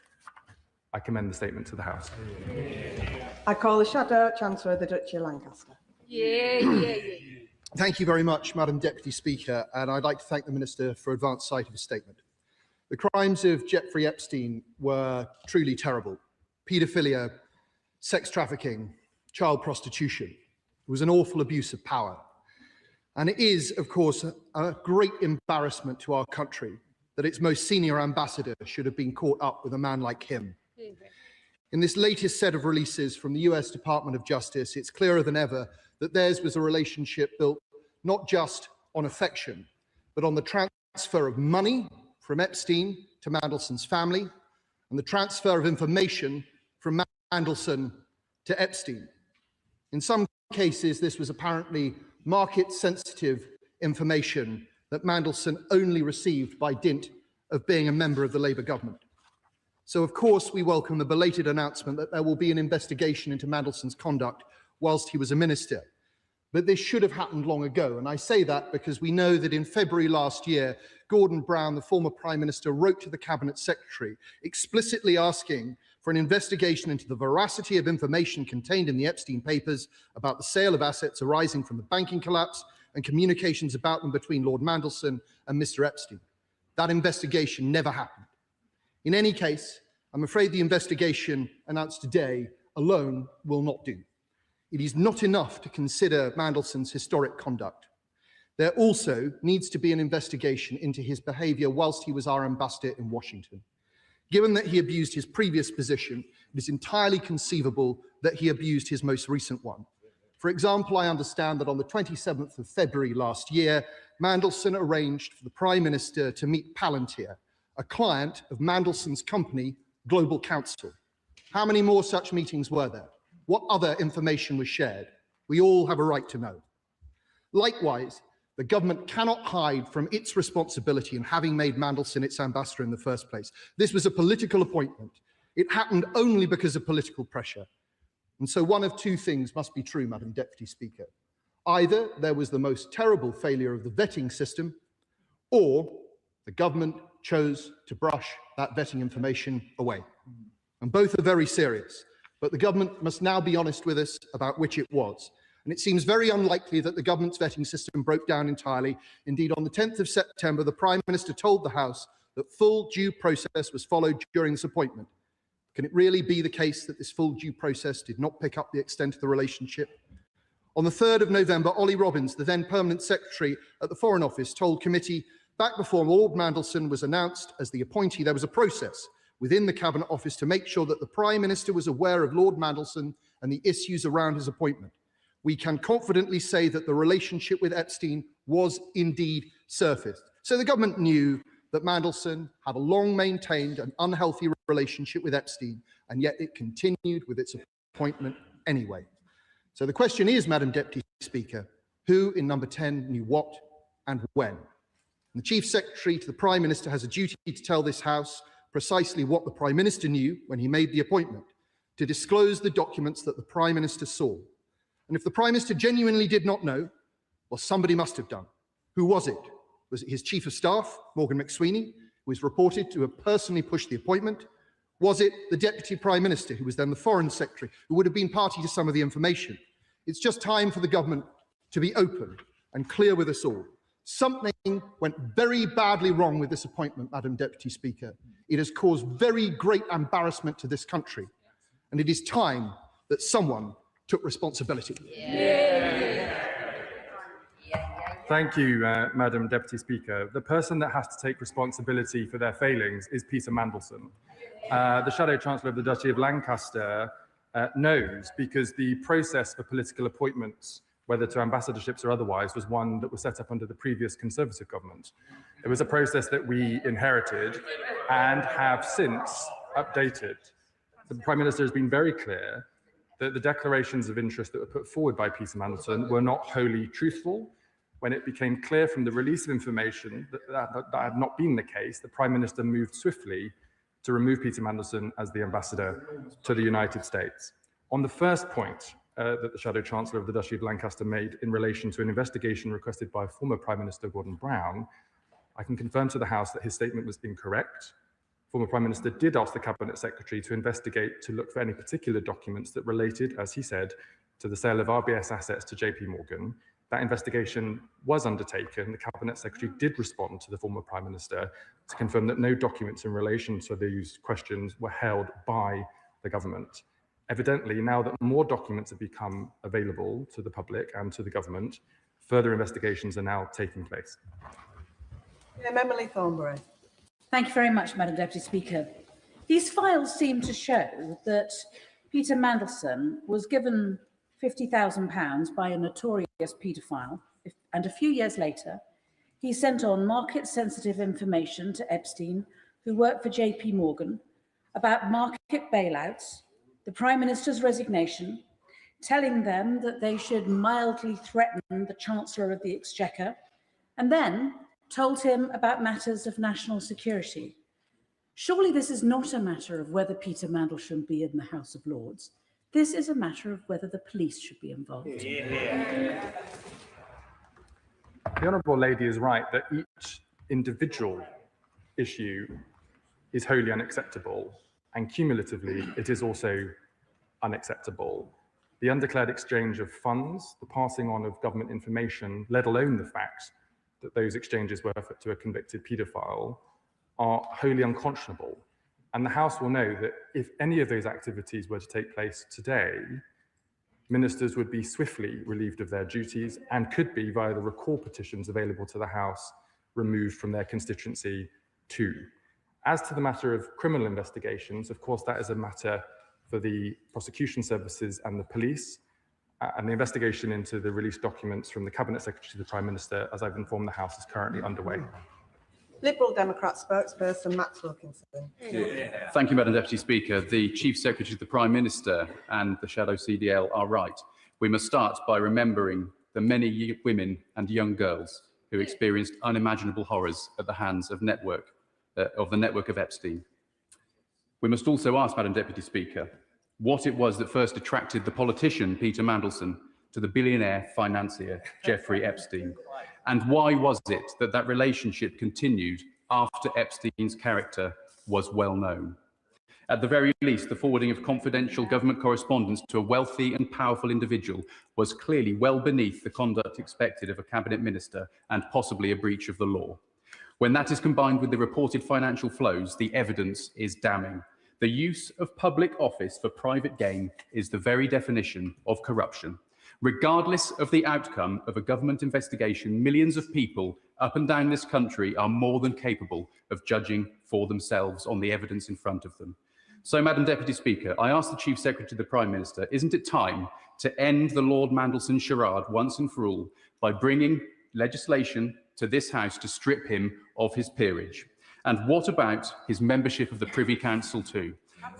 The Chief Secretary to the Prime Minister referenced declarations of interest. So will the government work with House authorities to republish Peter Mandelson's register of interests dating back to his time as a cabinet minister in a Labour government? Thank you, and can I welcome the honourable member to his post on the Liberal Democrats front bench. The honourable member is right that it is time for the procedures in Parliament to be updated. This House has taken steps in recent years to do that. The other place has not. And as I said in my statement to the House, the government is making an offer today to the other place and to the appropriate authorities in the House of Lords to put forward proposals to do just that. And if we need to make time available to do so, we will. Clive Edward. Deputy Speaker, I think the key question here is who advised the Prime Minister? I don't expect the Prime Minister to do due diligence on appointments of this kind himself, but those around him must have done. And it does appear that there were questions that needed to be asked of Lord Mandelson that weren't asked, or if they were asked, that the answers were not passed on. So when this is investigated, can my right honourable friend give us a guarantee that those around the Prime Minister who would have advised him on this appointment will be investigated fully? The appointment for political, the process, sorry, for political appointments has since been strengthened by this government to include additional interviews and processes for declarations of interest. The key thing, though, Madam Deputy Speaker, is when someone lies in their declarations of interest, there must be a consequence. And the consequence in respect to members of the other place needs to be removal from the House of Lords and loss of your peerage. That can only happen if the other place bring forward proposals to update their own processes, which the government stands ready to support them in doing so. But I agree with my honourable friend that there needs to be robust, clear, transparent processes, and where there are conflicts of interest, for those to be surfaced and dealt with adequately. And then when people are found to have lied, there must be some consequence. Chair of the Select Committee, Simon Hall. Thank you, Madam Deputy Speaker. The Chancellor of the Duchy of Lancaster is right to say that the other place must modernise its disciplinary procedures. But that kicks the Mandelson can down the road. This is not the first time this modern-day Icarus has flown a little bit too close to the sun, usually over money. We all remember the Geoffrey Robinson mortgage loan, which of course occasioned an earlier resignation, and the Hinduja passport. Where I disagree with the Minister is that you should conflate the updating of the disciplinary procedures of the other place and bringing forward legislation which is allowed to remove Mandelson's peerage. I am absolutely certain that were the government to bring forward a bill, it needn't be complex and hybrid as he suggested. It could be rushed through this House in a day, such is the appetite to make the point. Madam Deputy Speaker, for the sake of clarity, can I just make it clear that neither I nor the government are here to defend Peter Mandelson. We are here to defend the integrity of this House and the other place and to ensure that processes where they need updating are updated. On the question of legislation for individual members of the other place, the fact, I might say, Madam Deputy Speaker, is there's a queue. That's why the process needs to be updated to apply to all peers in the House of Lords, as opposed to the need to bring individual legislation, whether it's for Peter Mandelson or Michelle Mone. Julie Sadiq. Thank you, Madam Deputy Speaker. Like the Chief Secretary, I'm a parent of young children, and I know the Chief Secretary would have found it very difficult to stomach some of the details that came out over the weekend. And rightfully, so far the conversation here has been dominated about the actions of the men. But could I seriously ask the Chief Secretary, what is he doing to ensure that the victims, mostly children, of sexual violence and sexual assault is going to be heard by those in power, including the Prime Minister? I thank my honourable friend for her question. I'm sure there isn't one member of this House that doesn't agree with her about the levels of disgust that we feel in seeing the disclosures from the Epstein files. The House knows that the government is taking forward radical proposals for tackling violence against women and girls, and in respect of Jeffrey Epstein, is doing all that we can to ensure that people who do have information make it available to investigators. Sir Christopher Chow. Madam Deputy Speaker, does the Minister think that the deep involvement of Mandelson with Epstein shows that Epstein's victims were not only women and girls, but may also have included young men? It wouldn't be appropriate for me to entertain that hypothetical question at the dispatch box, Madam Deputy Speaker. We obviously hope that that is not the case, but as I say, I am not here to speak for Peter Mandelson. Andy MacDonald. Madam Deputy Speaker, this is a disaster, and against the backdrop of the incredible abuse of young women for such a long time, it just fills the House with horror. But I must agree with the honourable member from North Dorset. This House would be minded to bring legislation and quickly. But can I ask my right honourable friend, it would appear that Gordon Brown was very concerned in September of 2025 that there had been disclosure of information by Mandelson to Epstein that may have been used for commercial gain. He turns out to be right. So how is it that that error could occur within government? That information wasn't known. Can you assure the House that those matters will be given full attention in any inquiry, and that from this day on, full engagement will be had with the criminal authorities? Because as many people have said in this place already, the time has come for criminal prosecution. My honourable friend is right to raise the concerns in the way he has. As I confirmed to the Shadow Chancellor of the Duchy of Lancaster, the Cabinet Secretary did respond to Gordon Brown's request to search for documents in the government archive in relation to the sale of RBS assets to JP Morgan at that time. The review of documents at the time concluded that those documents did not exist in the government archive. It is now evident from the release of documents from the US Department for Justice that the emails that we have all seen account for what took place at the time, and that's why the Cabinet Secretary now is reviewing the archive again, not just in respect of that particular question, but in the round during the time that Peter Mandelson was a Labour minister, and he'll be reporting to the Prime Minister as soon as he's been able to do that. In Cash for Questions, all the recent sexual harassment cases at Westminster, the police were called. They were called proactively by the government. Why is the government in this case conducting an inquiry without informing the Met Police? And if they're not, will they get on with it straight away? Because it's inevitably going to happen. Yeah. As I have told the House, the Cabinet Secretary is currently looking at the government archives to see what documents are available. and will advise the Prime Minister accordingly. If the government can be of assistance to any investigations in due course, of course it will do so. Justin Matters.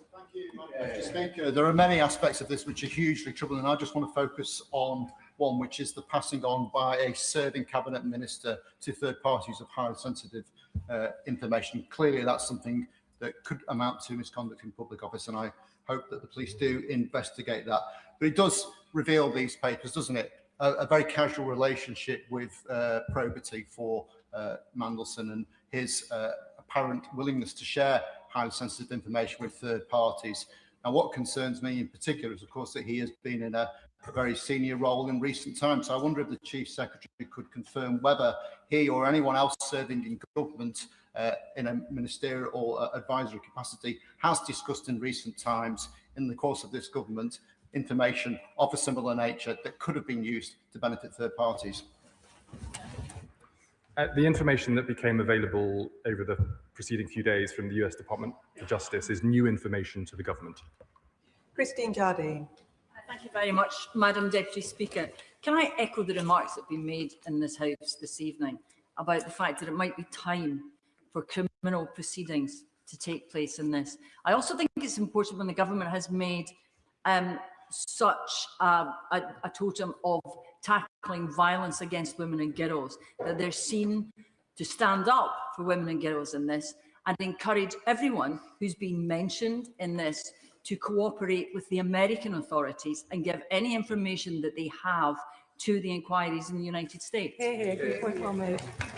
I agree wholeheartedly with the Honourable Lady, and the government has called for anybody with information to do just that. Rachel Hopkins. Mr. Speaker, many of my constituents will be horrified, like all of us, by the revelations regarding Peter Mandelson and the Epstein files. But they'd also be shocked to know that the government doesn't have the power to remove peerages. Yeah. So does the Chief Secretary agree with me that it's absolutely right to do whatever necessary to modernise procedures to allow for the removal of peers and their peerages when they've brought the other place into disrepute? I think my honourable friend is exactly right, and that's why the government has written to the appropriate authorities in the other place today to request that that work is now started. Stephen Flynn. Speaker, I don't understand why the Minister, who I respect greatly, is standing there and speaking as though the government didn't know about the relationship and the connection between Peter Mandelson and Jeffrey Epstein prior to appointing him as the ambassador to the United States. I can't understand why the Minister isn't standing at the dispatch box today saying that this House will sit until whatever hour is required in order to move legislation to strip him of his peerage. I cannot understand why the Minister is acting like the Labour Party have been proactive in relation to this when they have known for months about Peter Mandelson's revelations and yet have allowed him to maintain a party membership throughout that time. And I cannot understand why half an hour ago the Prime Minister of the United Kingdom did not just apologise for his decision-making, his lack of judgment, and say that Peter Mandelson should be subject to a criminal investigation. Yeah. Neither the Labour Party nor the government, or indeed this House or the honourable member, knew about the information that was made available by the US Department for Justice only a matter of days ago. As soon as that information became available, the government has acted accordingly. And in respect of the previous decision of the Prime Minister to sack Peter Mandelson as the ambassador to the United States, the Prime Minister was very clear with this House and indeed the public that he did so quickly as soon as the extent and depth of the relationship became clear from the disclosure that took place. The Prime Minister relied on the information provided by Peter Mandelson at the time of his appointment. As soon as that information changed, the Prime Minister acted quickly and removed him from office. Richard Berger. Madam Deputy Speaker, the public is asking how on earth Peter Mandelson ever got to be appointed ambassador to the United States, given what was known. One would presume Peter Mandelson passed some sort of security check or vetting. But as well as an inquiry into Peter Mandelson's appointment, can the Chief Secretary to the Prime Minister reassure this House and the public, on behalf of the Prime Minister, that everyone in number 10 who advocated for or had influence in securing Peter Mandelson's appointment, in spite of what was known about his relationship with Epstein, had security clearance, a key protection to guard against improper influence and exposure for our country? All due process was followed. As the Prime Minister's made clear, for political appointments, it was clear that additional measures needed to be put into place, which have now been put into place. And I remind the honourable member in the House that the information that became available both at the time the Prime Minister sacked the former ambassador to the United States and in the last few days only became available to the Prime Minister and the government at the same time as everybody else. Sir Julian Lewis. Can the Minister not see that it's in the Labour Party's interest as much as it is in the national interest that this issue of stripping Mandelson of his peerage should be resolved as soon as possible, bring in the wider legislation subsequently? Yes. Now, he may be a little young to remember when the late John Prescott compared Mandelson to a scorpion in a jam jar that he was holding. But can the Minister explain to this House the fatal fascination of Labour leader after Labour leader in appointing this man to post after post with his checkered record of corruption and multiple resignations? Julian. I say to the right honourable gentleman and to the House that whether it's about Peter Mandelson or Michelle Mone or other peers who have brought the other place into disrepute, that there needs to be a process for the removal of members of the other place and their peerage. The government is making it very clear today that that should be conducted on a cross-party basis to ensure the integrity of the other place and our democracy in the future as it relates to all peers. And I would encourage members across the House and in the other place to make sure that those proposals are brought forward swiftly. Kim Johnson. Thank you, Madam Deputy Speaker. Mandelson's behaviour fell well below expected standards for a long time, but sadly, he was disgracefully allowed to resign very quietly. Even though he was sacked as the US ambassador last year, more action should have been taken last year. So I will ask the Chief Secretary to do everything that he can do to expedite legislation to remove all of the privileges from this awful man as soon as possible. I thank my honourable friend for her question. The government stands ready to work with authorities in the House of Lords to update their procedures. As I've informed the House, we've written to the appropriate authorities in the other place today to start that process, and we hope to move as quickly as possible. Manuela Pertigala. Madam Deputy Speaker, and I want to focus on the victims, the children and the young girls who were trafficked. Will the government confirm that any UK-linked offences will be fully investigated, that all evidence will be acted upon, and that anyone implicated, whatever their status, will be pursued with the full force of the law, ensuring that victims and survivors will receive the justice and support that they deserve? I thank the honourable lady, and she's right that the victims of Jeffrey Epstein need to be at the centre of all of our attentions. The government will, of course, cooperate with any investigations that take place. And as we have said repeatedly, anybody with any information should make themselves available to investigators, whether here or overseas. Alex McIntyre. Thank you, Madam Deputy Speaker. And can I thank the Chief Secretary for his statement this afternoon. Gloucester residents will rightly be angry and incredibly disgusted by the revelations that were revealed by the papers released by the American government over the weekend. And I think it's in the interest of this whole House that we get this place in order so that those who commit heinous acts, who align themselves with people like Jeffrey Epstein, are no longer in this place, so the public can have the trust that we are acting in their best interest. So can my honourable friend confirm that he and the government will act at pace to ensure that that man is removed from the House of Lords? And can he update the House on the steps they've taken to improve the direct appointments process since he was removed as ambassador? I thank my honourable friend for his question and share in his disgust at what has taken place.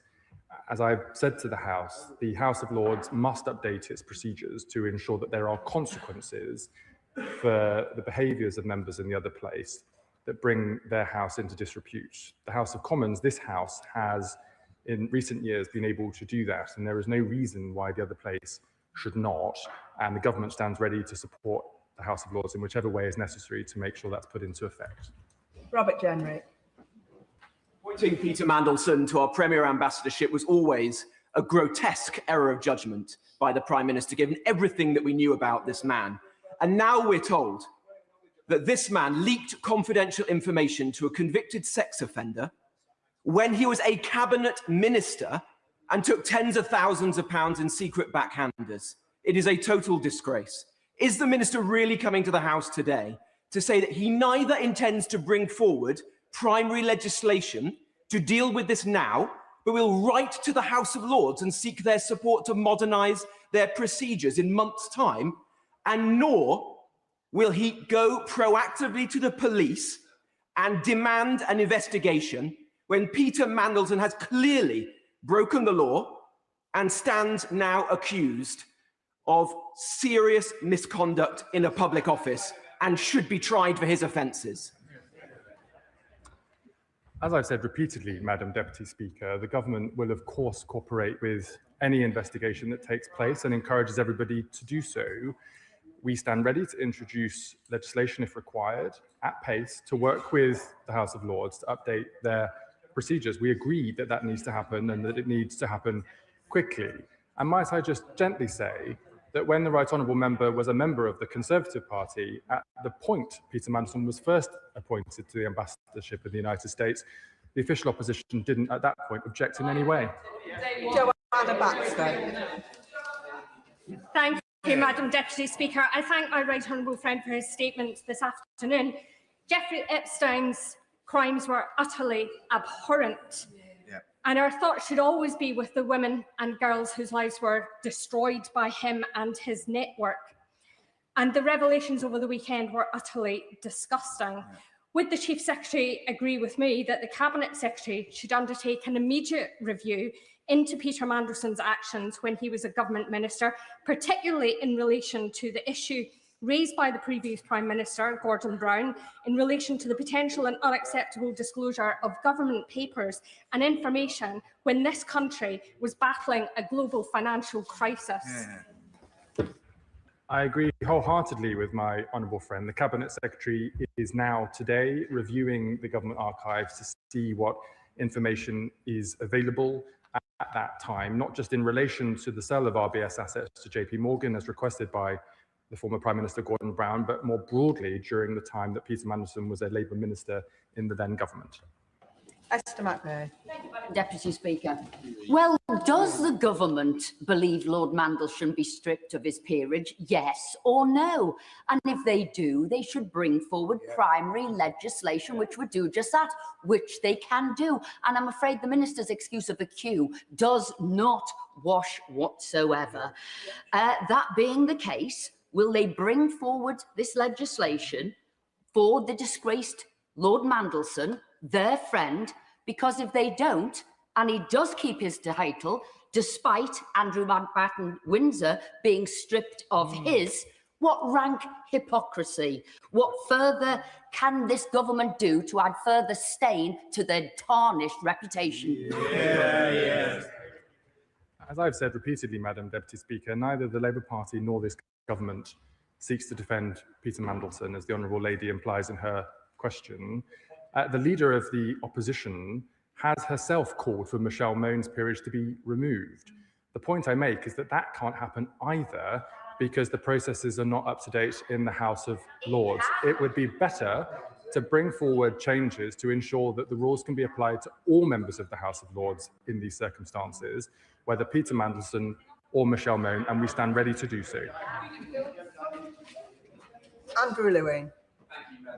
Can I thank the Chief Secretary for coming to Parliament at the first opportunity to address this issue. Epstein's crimes were vile, and I can't begin to imagine how all these latest revelations have compounded the pain for all of the women and girls who were victims. Many in this House have already spoken powerfully about our collective alarm at the revelations in the last few days of government information being passed to Epstein in 2009. I fully support the decision to have an investigation, but for public trust, can the Chief Secretary reassure me that the Cabinet Secretary will be given everything he needs to make sure this investigation moves forward at pace? I agree with my honourable friend, and again to reiterate that if any minister was found to be forwarding government information in that way, they would be quickly removed from the post under the rules that we have today and could be subject to recall to their own constituencies from the House authorities here. In respect of the Cabinet Secretary's work, of course, officials from the Proprietary and Ethics team and elsewhere in the Cabinet Office are supporting his investigations today to review what documents are available in the archive, because the Prime Minister has made it very clear that he wishes for the Cabinet Secretary to report back to him as a matter of urgency. Luke Taylor. Thank you, Madam Deputy Speaker. The files released on Friday are a horrific record of the relationships between the rich and the powerful, including Elon Musk, Donald Trump. We've seen mention of Andrew Mountbatten Windsor and, of course, Peter Mandelson. It's horrific, and we, as other members have mentioned, we must keep the victims at the very forefront of our minds. We've seen the discussion of the email that Peter Mandelson sent to him about business issues, and then there's a second one in 2010 where he gave a preview of the £500 billion bailout that was imminent. In light of these, will the government be proactive in encouraging a police investigation? But can I also ask whether they're in discussions with the US Department of Justice for unredacted emails and potentially documents that have been withheld and not released yet to further detail the offending? But also whether he will republish Peter Mandelson's register of interests back from his election as an MP in 1992 through to 2010. I think, Madam Deputy Speaker, that the question of the register of interest is for the House and not for the government, but I'm sure that the House authorities have heard the question from the honourable member. In terms of investigations, the answer is yes. Everybody, whether the government or individuals involved or with any knowledge, should cooperate with any investigation, because, as he said at the start of his question, if the victims of Jeffrey Epstein's crimes are at the heart of all of our thinking, the answer has to be justice. Ian Byrne. Thank you, Madam Deputy Speaker. The latest information appears to show Peter Mandelson, when a minister, worked alongside one of the world's most notorious paedophiles, conspiring against the interests of the British people in pursuit of money, power and influence. Such detail strengthens the case for the Hillsborough law to hold those in power properly to account. Under this law, ministers who use their office to gain a benefit, financial, reputational or otherwise, or cause detriment to others while knowing their conduct is improper, could face up to 10 years imprisonment. It cannot come quickly enough. But can I ask the Chief Secretary to the Prime Minister a simple question?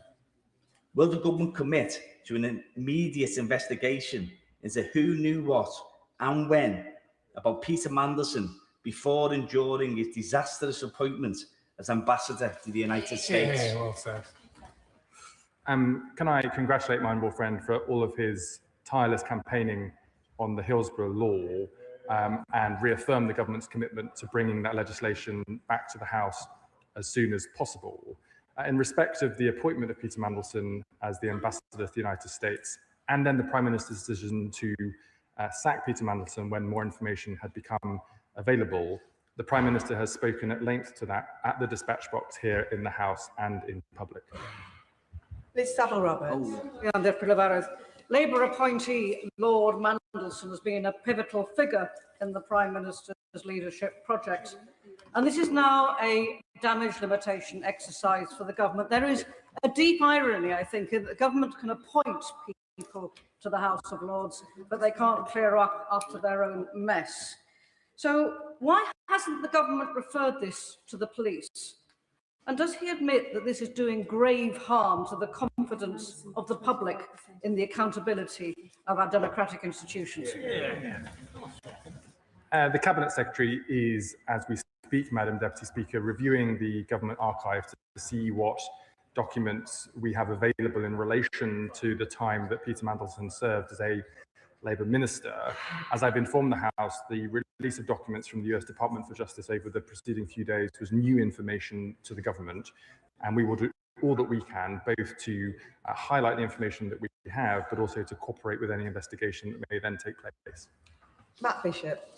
Thank you, Madam Deputy Speaker. I thank the Chief Secretary for his statement. I wonder if he agrees that without this legislation that we've talked about being brought through swiftly and quickly, that actually what we're doing is running the risk of diminishing any confidence that victims of serious sexual abuse and other violence actually has in all ministers and people who actually make decisions and laws? I think my honourable friend is right that the public expect that if you break the law or the rules, there should be consequences for that behaviour. In this House, that is the case. In the House of Lords, it is not the case.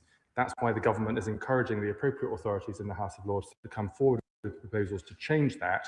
And if the government is required to assist in any way, including making time available in this House to do so, we will. Thank you, Madam Deputy Speaker. There are two issues here. One is the connection of a member of the House of Lords to a convicted paedophile who is, let's not forget, not the only Labour appointee recently made who's been connected to a convicted paedophile. Lord Matthew Doyle, who was appointed only recently, has maintained a persistent connection with a convicted paedophile as well. Would the Chief Secretary agree that it isn't enough to be referring this to the Cabinet Secretary? The police should be called immediately, because what we're seeing right now is misconduct in public office. This goes all the way to the Chief of Staff to the Prime Minister, and the possibility of destruction of evidence and obscuring a future prosecution is now a raising impossibility, and it is being masked by his government.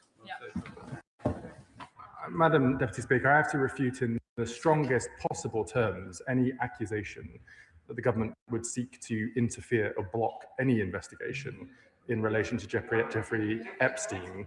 It's absolutely wrong to suggest that documents would be made unavailable or deleted.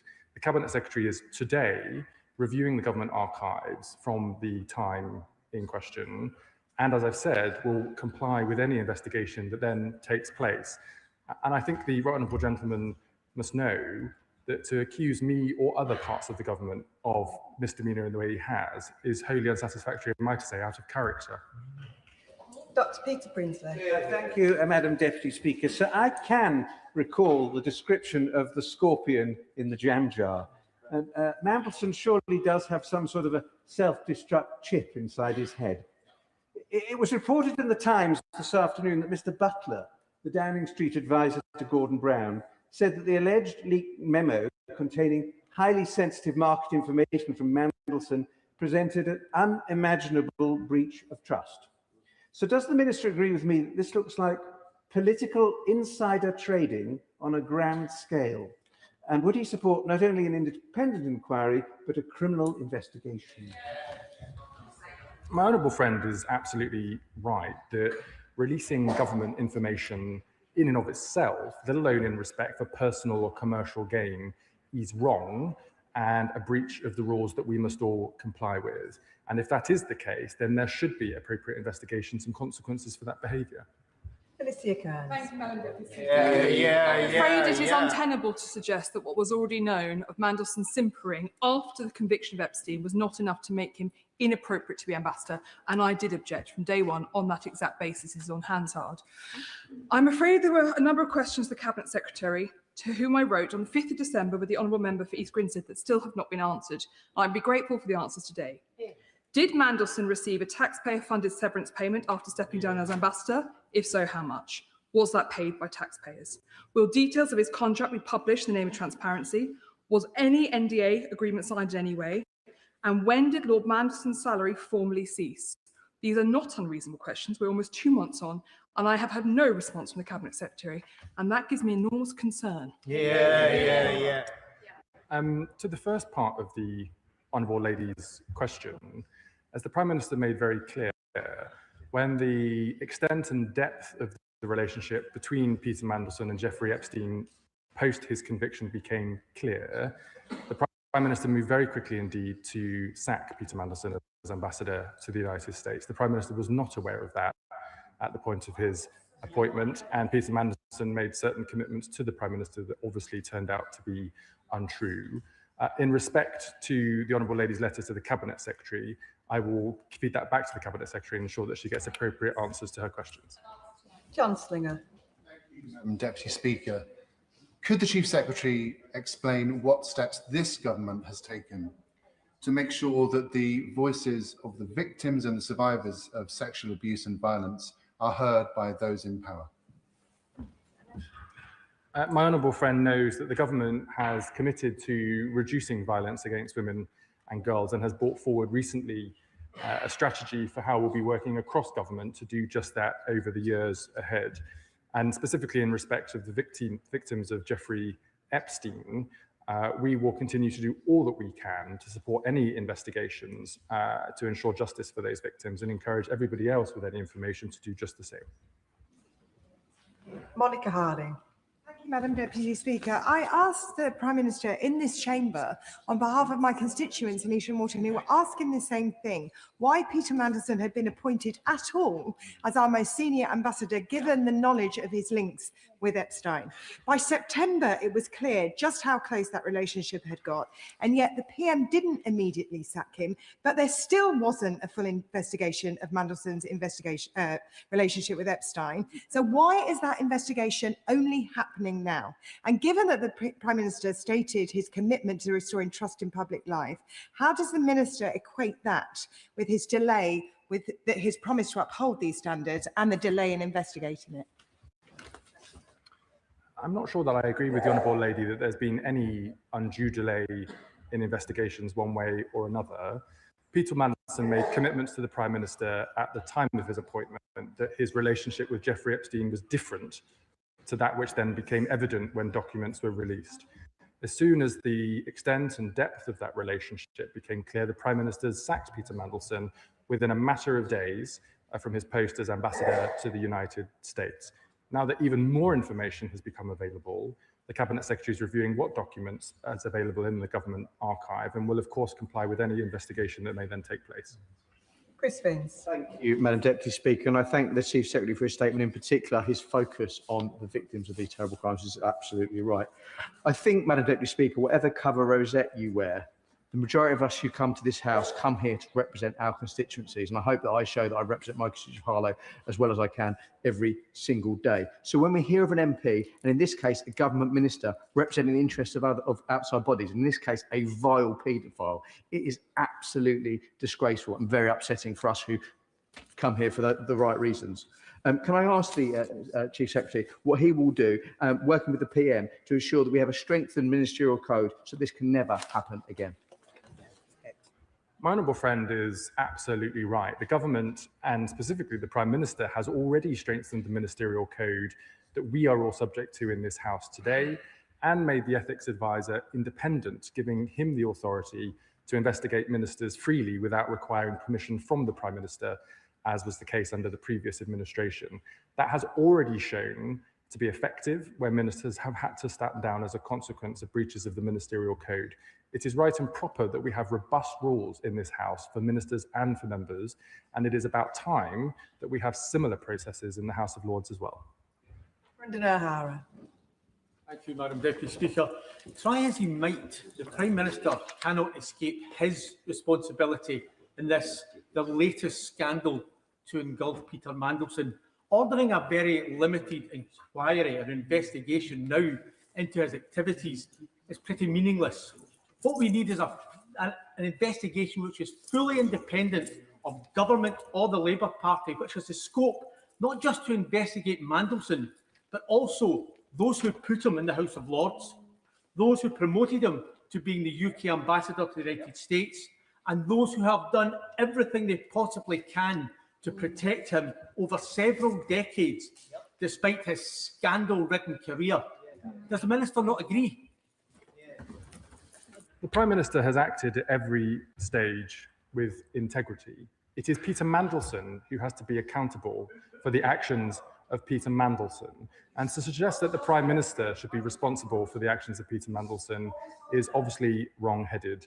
As I've said in my statement to the House today, Peter Mandelson, who is no longer a member of the Labour Party, should be accountable for his actions and should account for them. Dr. Caroline Johnson. Madam Speaker, I think it's disgraceful the government are choosing not to bring forward legislation to remove Peter Mandelson from the House of Lords. It's entirely within their gift to do so. The public know this. The public will be not only alarmed by the fact that the government are not doing this, but they'll question the motivation for their delay. But if I could ask the Minister a specific question, on what date exactly did Peter Mandelson cease to be paid by the government? As the Honourable Lady knows from the debate in the House today, It is not that we don't wish to take action in respect of Peter Mandelson, it's that we respect action to be taken that affects all members of the House of Lords, whether it's Peter Mandelson or other peers who need to be removed from the House of Lords as a consequence of their behaviour. We stand ready to act swiftly on that basis and have asked the House of Lords to bring forward proposals to do just that. Chris Law. To speak of revelations in the press that Peter Mandelson was leaking confidential government secrets to paedophile Jeffrey Epstein whilst Business Secretary should be more than enough to evidence to warrant expelling him from the House of Lords, and yet we hear today that's not going to happen through legislation. Sadly, Madam Deputy Speaker, this is yet another scandal in the House of Lords, and whilst Labour's promised major Lords reform over 100 years, time and again they've kicked the can down the road. So does the Chief Secretary agree with many in this House that rather than desperately trying to reform what's an embarrassingly broken system, it is time for the House of Lords to be finally abolished?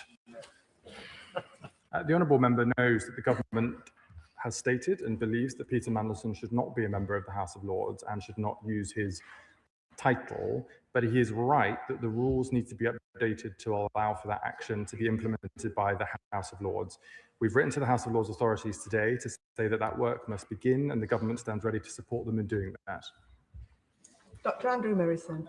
Madam Deputy Speaker, to be fair to Peter Mandelson, I think the crustacean in John Prescott's jam jar was in fact a crab and not a scorpion. Madam Deputy Speaker, in our system, it is very unusual for ambassadors and high commissioners to be appointed outside the ranks of the civil service, and for pretty good reason. When that does happen, and particularly when the appointee is a politician with baggage, as here, the appointer has to own it because he has made that decision, in this case, against advice. Yep. What does the Minister think this fiasco says about the judgment of our Prime Minister? The Prime Minister's judgment was made clear when, as soon as information became available that he had been misled by Peter Mandelson, he sacked him. Vicky Slade. Thank you, Madam Deputy Speaker. The actions of Peter Mandelson are a disgrace, and I support proposals to remove him without delay. But he's not the only British person implicated in the appalling Epstein files. So what is the government doing to ensure that all those linked to Mandelson, Andrew Mountbatten-Windsor, and any political, public or civic figure are fully investigated here, not just cooperating with US authorities, but taking action here for all the crimes committed on our soil? The Honourable Lady knows that it's not the government that instigates criminal investigations. It's for the Criminal Prosecution Service and the police to take those decisions independently of ministers. But whether in respect of UK investigations or investigations in the United States, the government's made it very clear that all individuals should comply with those investigations and make any information available to ensure that the victims of Jeffrey Epstein's acts are able to seek justice.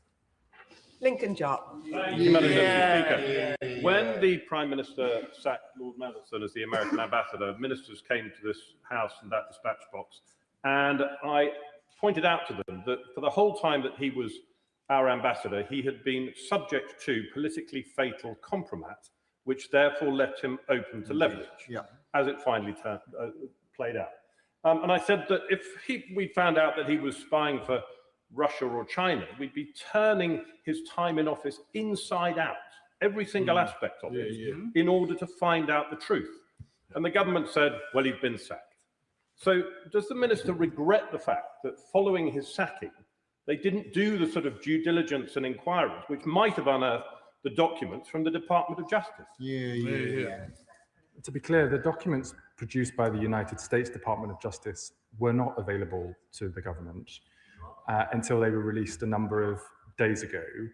And as soon as they have become available, we've instigated processes within our own authorities to make sure that we have a clear view of what information was available to government at the time and to comply with any investigations that then may take place. Rachel Gilmore.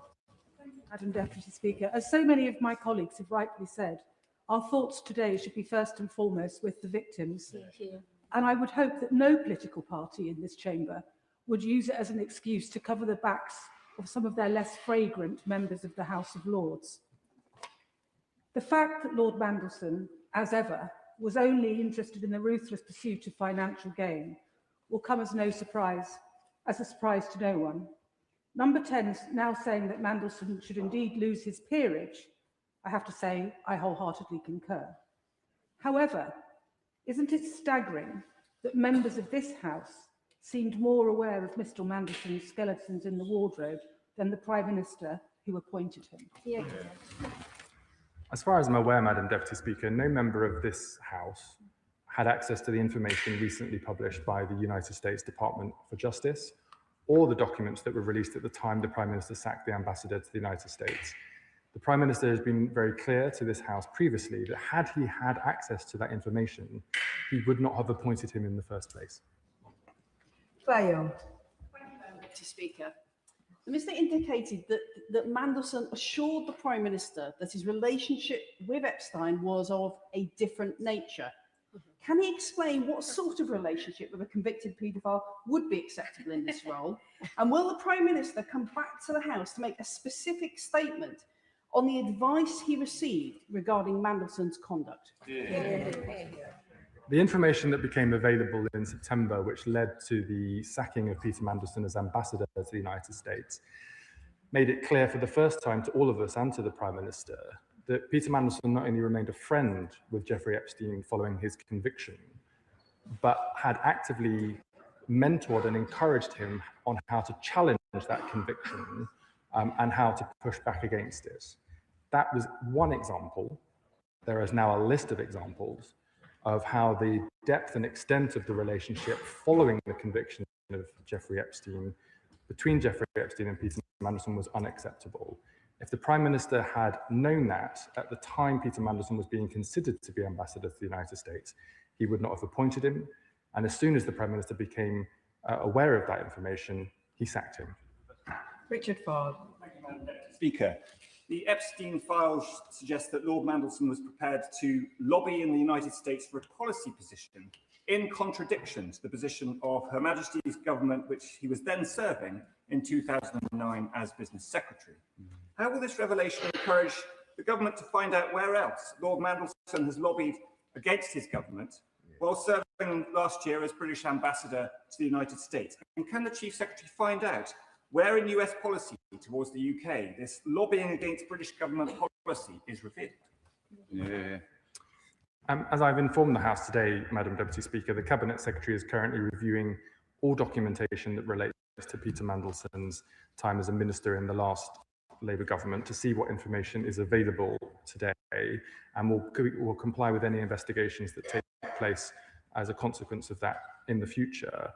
He is right that any minister acting against the collective decisions of Cabinet and against the government is a breach of the rules and is unacceptable behaviour. And if any minister were to do that today, they would be quickly dismissed. Jim Shannon. Thank you, Madam Deputy Speaker. Can I thank the Chief Secretary for his statement today? It is indeed very disturbing to read of the role of Peter Mandelson when holding high office in government. Just to remind the Chief Secretary, he was also the EU Trade Commission for 5 years. I believe that needs investigating as well. Because how far does this go? I can also ask, it's my understanding that the latest releases may have made public victims' names that weren't previously released. So can the Chief Secretary please assure this House that any British victims who have been made public will have support and help to make their way through what could be a re-traumatising experience with this time press invasion and interference? Thank you. I was not aware of that issue, so I thank the honourable gentleman for bringing it to my attention. And of course, if there are any British victims affected by the crimes of Jeffrey Epstein, whether in relation to the latest publication of documents or otherwise, government services stand ready to be of support to those victims and to ensure that they can seek justice. And that concludes the statement. Point of order, Sir David Davies. Thank you, Madam Deputy Speaker. On Wednesday, 21st of January, before my contribution to the debate on the Northern Ireland remedial order, I omitted to refer to my entry in the Register of Members' Interests. Now, that was an oversight, as it includes a declaration of a major contribution from Sir Michael Gooley in support of the campaign to protect military veterans from lawfare, for which I am a custodian. That was a mistake on my part, for which I obviously apologise to the House. Yeah. I thank the right honourable member for giving notice of his point of order. On the first point, he has now drawn the House's attention to his relevant declaration in the register. Point of order, Sean Woodcock. Thank you very much, Madam Speaker. Last month, the Leader of the Opposition and the Shadow Chancellor paid a visit to my constituency without giving notice to myself as the local member. I'd be very grateful if the Deputy Speaker could provide me with advice to prevent such discourtesy and disrespect taking place in the future. I thank the honourable gentleman for giving notice of that point of order. As the leaflet on courtesies makes clear, members should inform colleagues in advance if they intend to visit another member's constituency. It is deeply discourteous to fail to do so. Point of order, Dr. Caroline Johnson. Thank you, Madam Deputy Speaker. I've listened to the last debate very carefully, and I wondered if you could help me with a procedural question. Would it be orderly for the government, if it wished, to bring forward legislation as soon as it wished to do so, to remove Peter Mandelson of his peerage? I thank the honourable member for her point of order. However, introduction of legislation is a matter for the government. We now move to the programme motion. Programme motion to be moved formally. The question is as on the order paper. As many as are of that opinion say aye. Aye. Of the contrary, no. I think the ayes have it. The ayes have it. The clerk will now proceed to read the orders of the day. Biodiversity Beyond National Jurisdiction Bill, consideration of Lord's amendments. No. I can inform the House that nothing in the Lord's amendments engages Commons financial privilege. We will begin with the government motion to agree the Lord's Amendment 1, with which it will be convenient to consider all other Lord's amendments as on the selection paper. I call the Minister to move the motion. Minister. Thank you, Madam Deputy Speaker. I am delighted that the Biodiversity Beyond National Jurisdiction Bill has returned to this House for consideration of Lord's amendments. I thank members of both Houses for their careful scrutiny and for the constructive and collaborative approach that has taken place throughout the bill's passage. I also place on record my thanks to Baroness Chapman of Darlington for leading the bill expertly through the other place. In today's debate, we will seek to address the amendments that were made by the government there, and I also thank all of those in the other place who have been involved in debates on this bill. Before I speak to the amendments, I want to remind the House that the passage of this bill is a vital part of delivering the UK's international obligations under the BBNJ agreement. It will strengthen the global framework for protecting biodiversity in areas of the ocean beyond national jurisdiction, improve how we manage environmental impacts in these areas, and help ensure that the benefits arising from marine genetic resources are shared fairly. I am pleased to inform the House that as of the 17th of January, the BBNJ agreement has now entered into force. Following royal assent of this bill and subsequent secondary legislation, which will be passed in the coming months, the UK will ratify the agreement and intends to play a leading role at the first conference of the parties, which will take place at some point before the 16th of January 2027. Turning to the amendments from the other place. Today, the House is asked to consider a package of 12 amendments, all of which were put forward by the government. These amendments relate to devolution and are designed to support effective implementation of the BBNJ agreement across the whole of the United Kingdom, while respecting the devolution settlements and ensuring that devolved ministers are appropriately engaged where devolved competence is affected. I'm very happy to give way. and can I thank the Minister for what the Minister is putting forward. I know that Part 2 of the bill contains a specific exception for fishing and that the new regulations do not apply to the use of a UK craft for fishing if it is done under a valid licence under the Fisheries Act 2020. I've been contacted by some of the organisations back home in Northern Ireland, and so does the Minister not agree that it's essential that the devolved administrations enshrine this and acknowledging that the fishing industry is reliant on the ability to continue to fish in all current areas? In other words, Madam Deputy Speaker, it's important that the administrations, the Northern Ireland Assembly in particular, does what this bill says, because if it doesn't do that, then the Northern Ireland fishing organisation will find themselves at a disadvantage. Thank you. I thank the honourable member for his question. It is indeed important that all our devolved administrations, as well as the UK government, are abiding by the agreement, and I thank him for his interest and his engagement in this important bill. I am really grateful as well to all of those who we have been engaging with through the passage of this bill and working closely with ministers and officials in the devolved governments. We agreed at the introduction of the bill that legislative consent motion that the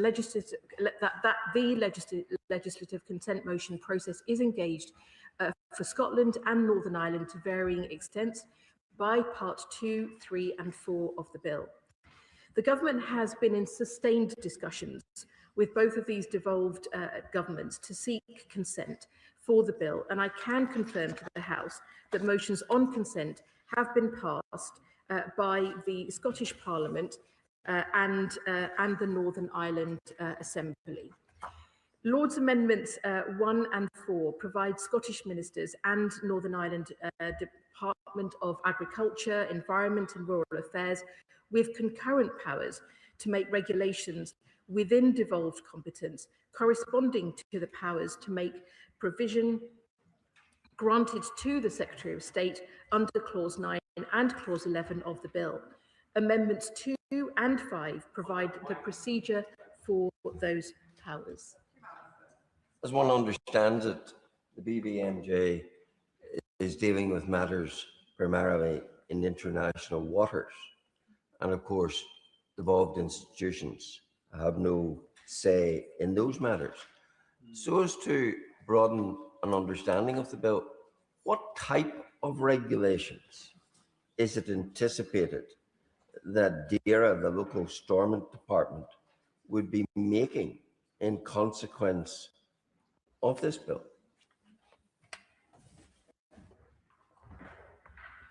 I thank the honourable member, and what I will say is that following the ratification of the agreement, that we will be participating in the future discussions in relation to the implementation of the agreement, and there will continue to be further conversations. I think the important point I do want to make, and I think this is relevant for the work we've been doing with Scotland, with Wales and with Northern Ireland, is that it does reflect how our UK government officials and devolved officials are already working together effectively in practice, and including in relation to consultation and effective delivery. And I know that these will be conversations that do continue. If I can continue with my remarks, Madam Deputy Speaker, in relation to Amendments 3 and 6, these place a duty on the Secretary of State to consult Scottish ministers and the Department of Agriculture, Environment and Rural Affairs in Northern Ireland before exercising powers in clauses 9 and 11, where regulations engaged devolve matters. This duty does not apply where the Secretary of State considers that regulations need to be made urgently for the purposes of implementing emergency measures adopted under Article 24(1) of the BBNJ agreement. This approach ensures that devolved governments are engaged in advance of regulations being made, enables them to make their own provision on devolved aspects where they wish to do so, and reflects their responsibilities while supporting timely and effective implementation of the agreement. Lord's Amendment 7, I will give way. Shannon. Speaker, the reason why I'm asking, because I've been asked these questions by the fishing organisations back home, I want to put them on the record, and I wish to just very quickly. The bill enables the creation of internationally agreed MPAs in the high seas. If a Northern Ireland vessel operates in these international waters, it may face new restrictions on where it can fish to protect vulnerable habitats and species like sharks and whales. Does the Minister not agree that we need to ensure that MPAs are not created without the fishing industry, that's the sector itself, the fishing organisations, the fish producers, and that their opinions carry weight and not simply just a checkbox exercise? I just want to put it on record, please, if you don't mind. Thank you. I thank the honourable member, and indeed he does continue to put on the record his concerns, and he will know that as we move forward following ratification, there will be detailed conversations we will continue to have, and it is important that that the rules and regulations as we move forward will also be clear for all to be operating by. Madam Deputy Speaker, I was just referencing our approach and how we've been moving forward on the bill, and to ensure that devolved governments are engaged in advance of regulations being made, and that does enable them to be able to make their own provision on devolved aspects where they may wish to do so. And we continue to work closely together to support timely and effective implementation of the agreement. Lord's Amendment 7 inserts a new clause after clause 17 that makes changes to the Marine Works Environmental Impact Assessment Scotland Regulations 2017 to ensure that the UK meets its obligations under the BBNJ agreement in relation to the Scottish marine licensable activities in areas beyond national jurisdiction. The UK government will be amending its own environmental impact assessment regulations, and Scottish government officials have worked closely with UK counterparts to draft corresponding provisions. Accordingly, Amendments 8 and 9 also limit the power in Clause 18 to only implementing Article 38 standards or guidelines, as a wider power is no longer required in light of other changes that will be made directly through the bill. Lord's Amendments 10 and 11 ensure that under Clause 22, which sets out procedures for the making of regulations under the Act, does not apply to regulations made under clauses introduced by Lord's Amendments 1 and 4. Instead, the procedures set out in Government Amendments 2 and 5 respectively apply. Finally, Lord's Amendment 12 amends Clause 25 so that the clause introduced by Amendment 7 comes into force on such a day as the Secretary of State appoints by regulations rather than upon royal assent. This change ensures a consistent approach across the bill with regards to the environmental impact assessment regulations that are being amended. So, Madam Deputy Speaker, the government's objective is to implement the BBNJ agreement effectively across the whole of the United Kingdom, and to do so in a way that respects the devolution settlement and supports continued constructive collaboration with devolved governments. I therefore commend these 12 Lord's amendments to the House, and I urge members to support them. I beg to move. The question is that this House agrees with the Lords and their Amendment 1. I call the Shadow Minister. Thank you very much, Madam Deputy Speaker. We on this side of the House recognise the importance of the Biodiversity Beyond National Jurisdiction Bill and the shared international ambition to protect the world's oceans and marine ecosystems. The opposition supports the principle of effective global cooperation in this area, and we want this legislation to succeed. However, it is precisely because of the bill's significance, its reach across devolved administrations, and its potential financial and regulatory consequences that it demands the highest standards of scrutiny and clarity. It is in that constructive spirit that I wish to raise a number of questions for the Minister today. I hope in the same constructive spirit she seeks to answer them fully. We know that the government tabled quite a number of amendments to the bill at report stage in the House of Lords. Those amendments are before us today. I must say it is rather disappointing that the government needed to do this at such a late stage in the bill's passage.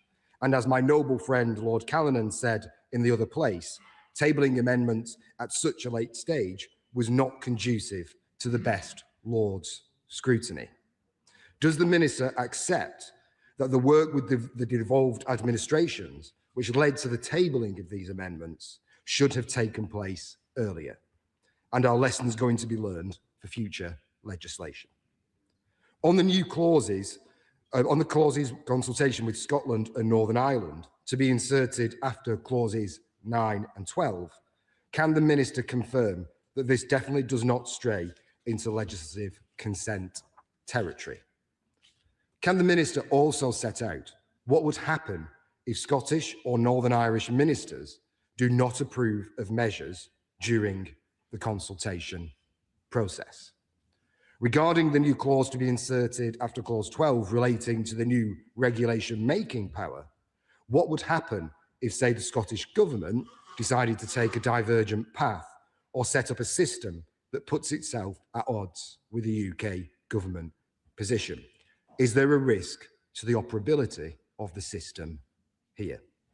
Madam Deputy Speaker, the Government's own impact assessment found that this bill will generate compliance costs for those involved in the collection and utilisation of marine genetic resources and related digital sequence information.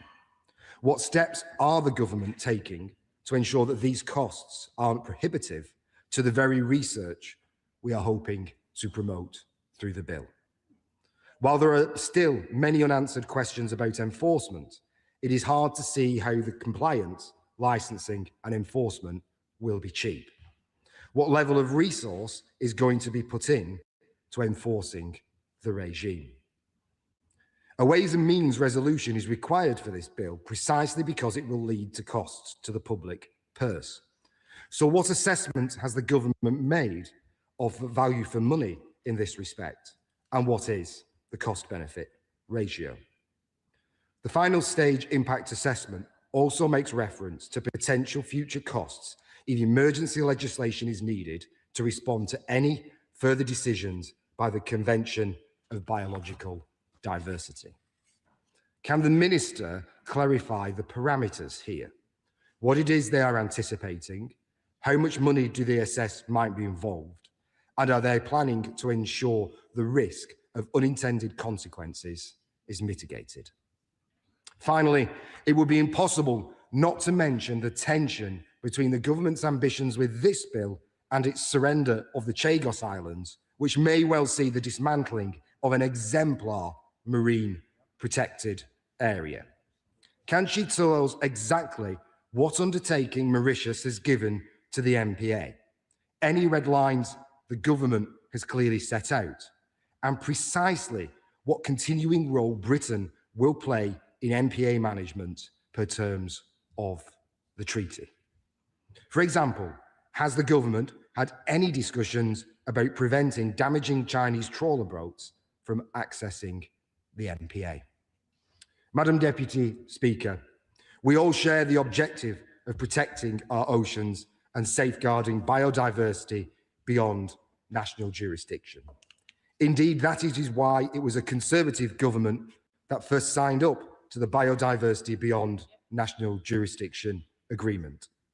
But good intentions on their own are not enough. This House is entitled to clear answers on scrutiny, devolution, operability, cost, enforcement, and value for money, as well as honesty about how this bill sits alongside the Government's wider actions on marine protection in the British Overseas Territories. Until ministers can provide that clarity and reassurance, there remains a real risk that a bill designed to lead internationally will instead create uncertainty at home. I urge the Minister to fully respond to the questions raised today so that the House can be confident that this legislation is workable, proportionate and worthy of the ambitions the Government has for it. Chair of the Select Committee, Toby Perkins. Thank you very much indeed, Madam Deputy Speaker. I warmly welcome this bill, the introduction of which had the happy coincidence of fulfilling one of the government's commitments and satisfying one of the Environmental Audit Committee recommendations at the same time. This landmark legislation will lay the groundwork for protecting the marine environment and the wildlife that inhabit it, which lie beyond the control of individual nations. As the government's National Security Assessment on Global Biodiversity Loss, published last week, set out in stark terms natural ecosystems such as the ocean and the Amazon rainforest are at risk of collapsing. The resulting crop failures, intensified natural disasters and conflict and political instability are highly likely, the report said, to threaten UK national security and prosperity. It is vital that the UK take leadership on the international stage to tackle global biodiversity loss and climate change. I welcome this government's commitment to multilateral cooperation on ocean governance, and I look forward to this bill receiving royal assent, enabling the UK to ratify the BBNJ agreement. It's absolutely true to say that the initial indication of the government supporting this agreement was made by the previous government. And I think it was disappointing that over the 18 months or so after that commitment was made, that we never actually got the legislation back here. And so I welcome the fact that this government has taken forward this important measure. The UK also makes an important contribution to global efforts to halt environmental decline through its international funding for climate finance, 1/3 of which is earmarked for nature-based solutions to climate change.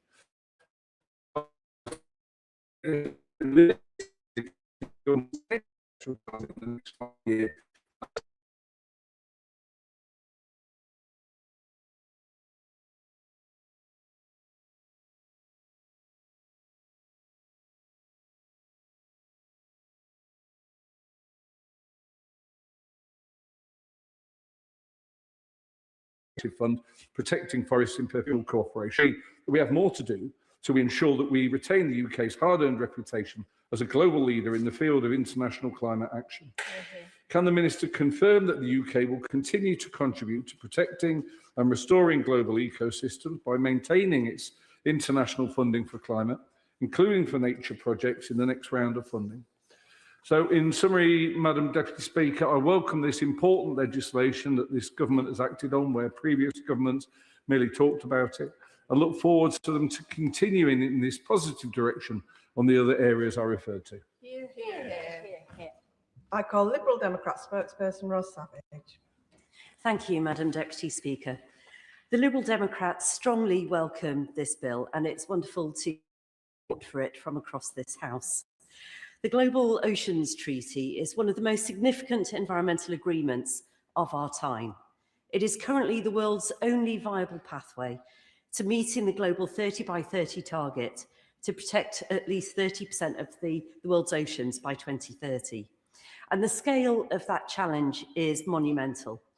Right now, less than 1% of the high seas is fully protected. That's less than 1 penny in the pound of the global ocean. And this is the gap that this treaty begins to close. The ocean underpins everything. It feeds billions of people, absorbs around 1/4 of global carbon emissions, regulates our weather and supports livelihoods across the world. Yet it's under extraordinary and growing pressure from overfishing, plastic pollution and climate change. I've seen those pressures firsthand. Rowing solo across 3 oceans, I saw both the beauty of the high seas and the damage that we're doing to them. Out there beyond national borders, it can also feel beyond human laws. But this treaty is about bringing rules, responsibility and stewardship to those waters, and also discharges one of the commitments made by this government to me during the discussions around my private member's bill, the Climate and Nature Bill, and for that I thank them.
Minister who's in the chamber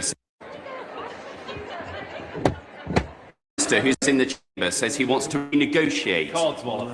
Will the Secretary of State please explain what lessons he's learned from the failures in negotiations last year? Mr. Speaker, the honourable gentleman recognised that for the first time we've got in place a security and defence partnership agreement with the European Union. This is part of us stepping up our willingness to work with the European Union. He knows the safe negotiations did not come to a successful conclusion, and that was quite simply because it was not in the interests of the British taxpayer, the interests of the British defence industry, and we'll do a great deal more to support the wider security of the European Minister who's in the chamber says he wants to renegotiate. Will the Secretary of State please explain what lessons he's learned from the failures in negotiations last year? Mr. Speaker, the honourable gentleman recognised that for the first time we've got in place a security and defence partnership agreement with the European Union. This is part of us stepping up our willingness to work with the European Union. He knows the safe negotiations did not come to a successful conclusion, and that was quite simply because it was not in the interests of the British taxpayer, the interests of the British defence industry, and we'll do a great deal more to support the wider security of the European Union and the European nations through NATO. Thank you very much, Mr. Speaker. Intensifying security competition in the Arctic necessitates enhanced cooperation with our regional allies. So can my right honourable friends see if the government intends to invite Canada to join the GEF? Mr. Speaker, the 10 GEF nations led by the UK, established by the previous government, stepped up in terms of leadership now. Support from both sides of the House is an important part of NATO. It allows us to act ahead of unanimity in NATO, and a number of times, from critical infrastructure to exercising in the high north, GEF has led the way and will continue to do so. Morgan. Thank you very much, Mr. Speaker. In my constituency of North Shropshire, complaints about water supply to single living accommodation doubled from 116 in 2018 to 232 in 2024, with 16 separate losses of water for more than 24 hours last year. Will the Minister meet with me to discuss how we can bring single living accommodation up to the standard that our servicemen and women deserve? I thank the honourable member for her question. Just last week, we launched the Single Living Accommodation Review, which is designed to get after exactly these sorts of issues to ensure that we have the accommodation that our serving personnel deserve. Thank you, Mr. Speaker. Mr. Speaker, following President Trump's insulting remarks about our hard-working British personnel, my constituent contacted me. He was very happy to hear the Prime Minister condemn that. His eldest son is retired from the army following injuries, and his youngest son is a medic in the army. Mr. Speaker, my constituent is here today in the public gallery. Would the Secretary of State join me in paying tribute to our hard-working servicemen and women and all our veterans, and recommit this government's commitment to serving and protecting our hard-working servicemen? I can indeed, Mr. Speaker, and I welcome my honourable friend's constituent in the gallery today. This is a government that is on the side of those who serve and on the side of those families who support those who serve. Thank you, Mr. Speaker. Members of the Armed Forces are the only uniformed service without a professional body to represent and support them. Will the Secretary of State give assurances that the Armed Forces Bill will include provisions to establish such a body, ensuring serving personnel and veterans have access to legal and welfare support when faced with vexatious, unmerited or unsubstantiated allegations from within the system or from external litigants working on behalf of other service personnel or third parties? Thank you for your interest. It is precisely for those reasons that we established the Armed Forces Commissioner, an independent champion for our armed forces and their families. That legislation has now become law, and the recruitment process will conclude shortly. Thank you, Mr. Speaker. Our servicewomen are currently not as well protected by in-service body armour, which is designed around male body types, providing inadequate ballistic protection. With testing of female body armour now underway, will the Secretary of State commend the work of MP Aerospace in women's safety and commit that the MOD will continue to cultivate vital UK sovereign capability like this? Can I pay tribute to one more friend who's been leading the charge for female body armour?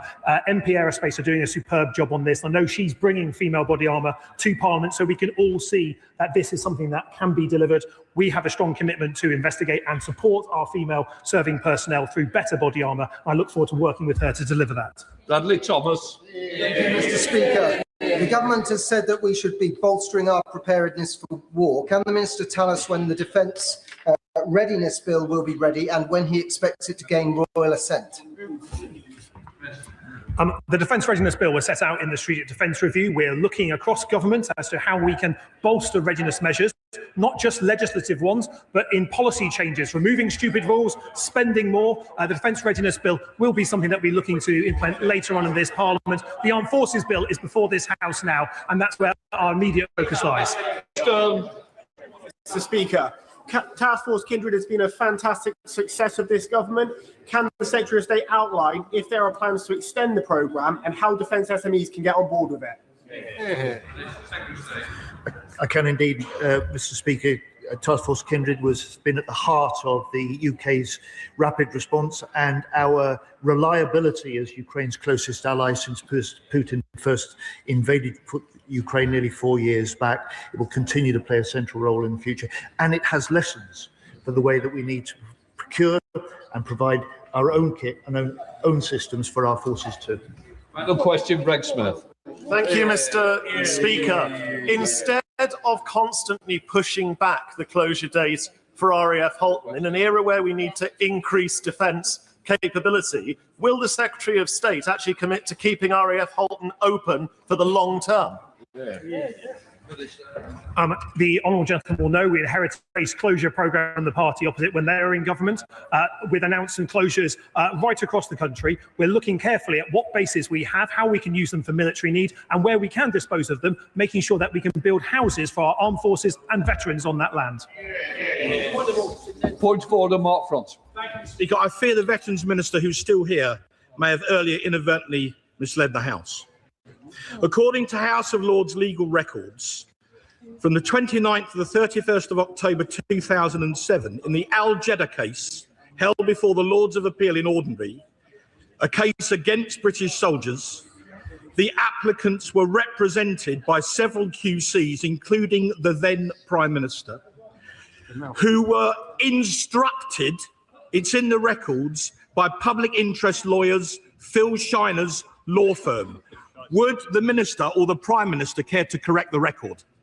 Secretary of State. Right, honourable gentleman, I will set the record straight, including his remark before the House this afternoon. It's in the legal record. Just, we've had enough of trying to continue this debate. It no ends. We're now coming to the statement. We'll just let the front bench change over.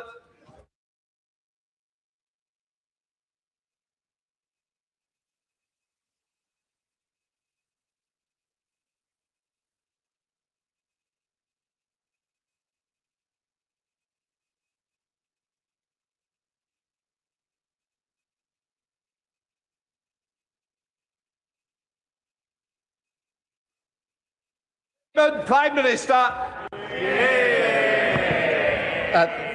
Thank you, Mr. Speaker. With permission, I'll update the House on my visit last week to China and Japan, where we delivered for the British people. Mr. Speaker, with events overseas directly impacting on our security and the cost of living, I made it a founding principle of this government that after years of isolationism, Britain would face outwards once again. This was an 18-month strategy to rebuild our standing, and we have delivered, strengthening our US relationship with our world-first trade deal, resetting our relationship with the EU, striking a groundbreaking FTA with India, and now thawing our ties with China to put this relationship on a more stable footing for the long term. Mr. Speaker, China is the second biggest economy in the world, including Hong Kong.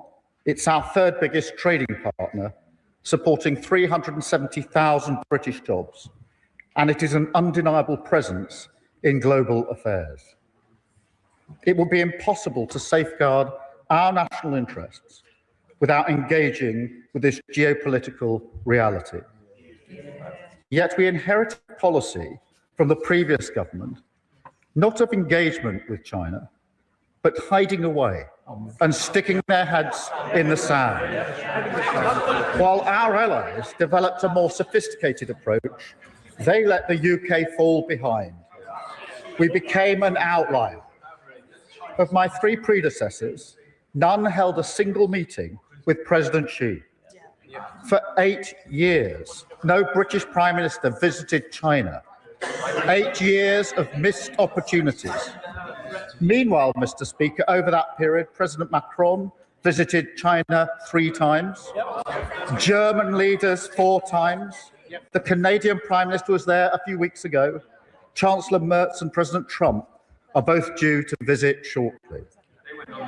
In this context, refusing to engage would be a derelict. Order!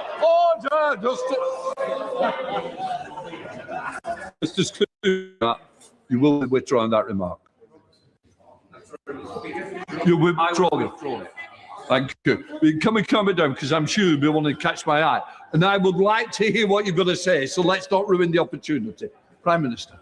Mr. Speaker, in this context, refusing to engage would be a dereliction of duty, leaving British interests on the sideline. And incredibly, some in this House still advocate that approach. But, Mr. Speaker, leaders do not hide. Instead, we engage. And we do so on our own terms, because, like our allies, we understand that engagement makes us stronger. Mr. Speaker, protecting our national security is non-negotiable.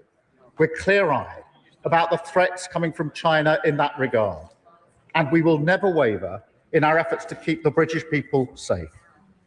That is why we've given our security services the updated powers and tools that they need to tackle foreign espionage activity wherever they find it, and tackle malicious cyber activity as well. But the fact is, Mr. Speaker, we can do 2 things at once. We can protect ourselves whilst also finding ways to cooperate. And it was in that spirit that we made this visit. I had extensive discussions over many hours with President Xi, Premier Li, and other senior leaders. The discussions were positive and constructive.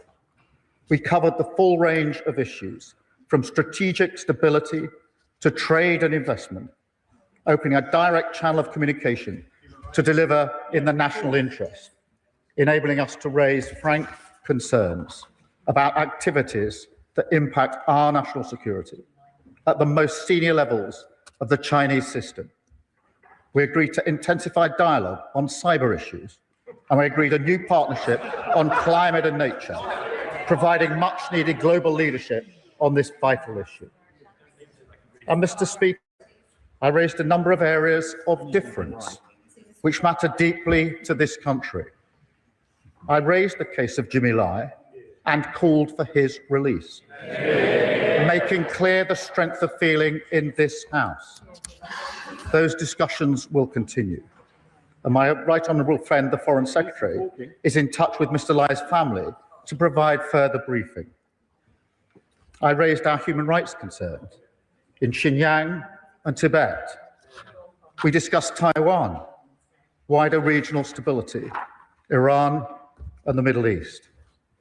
I called on China to end economic support for Russia's war effort, including companies providing dual-use technologies. And I urged them to use their influence on Putin to push for the much-needed ceasefire in Ukraine. And, Mr. Speaker, I also raised the fact that members of this House have been sanctioned by the Chinese authorities. In response, the Chinese have now made it clear that all such restrictions on parliamentarians no longer apply. And I want to be clear, this was not the result of a trade. Exactly. Yes, members will want to see more, I understand that. But that is precisely the point. Ignoring China for 8 years achieved nothing.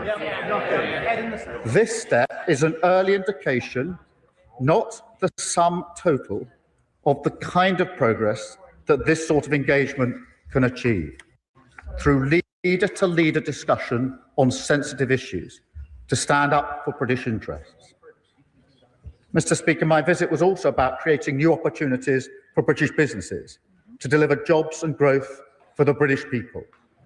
We took with us a brilliant delegation of nearly 60 businesses and cultural powerhouses, the very best British, as an embodiment of what this country has to offer. If anyone's in doubt as to why this matters, I urge them to spend a few minutes with any one of those businesses.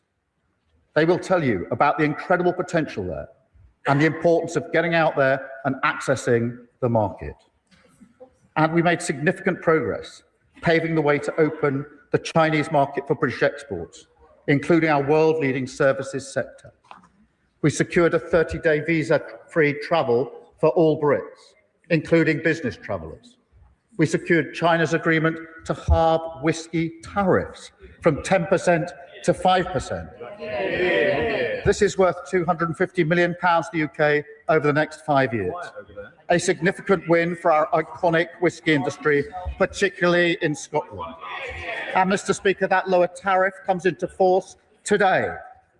In total, we secured £2.3 billion in market access, including for financial services, £2.2 billion in export deals for British companies, and hundreds of millions worth of new investments. In addition, Mr. Speaker, we agreed to work together in some key areas of law enforcement. Last year, around 60% of all small boat engines used by smuggling gangs came from China. So we struck a border security pact to enable joint law enforcement action to disrupt that supply at source. We also agreed to scale up removals of those with no right to be in the United Kingdom and to work together to crack down on the supply of synthetic opioids. We will continue to develop our work across all these areas because, Mr. Speaker, this is the start of the process, not the end of it. My visit was not just about coming back with these agreements. It was about the wider question of setting this relationship on a better path, which allows us to deal with issues and seize opportunities in a way that the previous government failed to do. Finally, Mr. Speaker, let me say a word about my meetings in Tokyo. Japan remains one of our closest allies.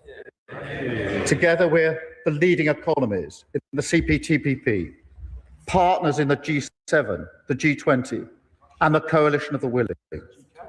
And they are the UK's largest inward investor outside the United States and Europe. So I had an extremely productive meeting with the Prime Minister as we set out our shared priorities to build an even deeper partnership in the years to come. That includes working together for peace and security, supporting Ukraine as we work for a just and lasting peace, and deepening our cooperation in cutting-edge defence production, including through GCAP.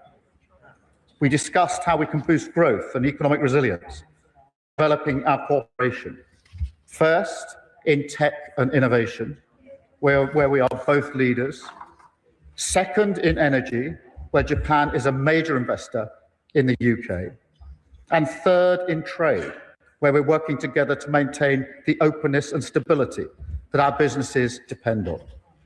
That includes expanding the CPTPP and deepening its cooperation with the EU. We will take all of this forward, Mr. Speaker, when I welcome the Prime Minister to Chequers later this year. So, Mr. Speaker, this is Britain back at the top table at last, facing outward, replacing incoherence and isolationism with pragmatic engagement, replacing naive posturing with the national interest. In dangerous times, we're using our full strength and reach on the world stage to deliver growth and security for the British people, and I commend this statement to the House.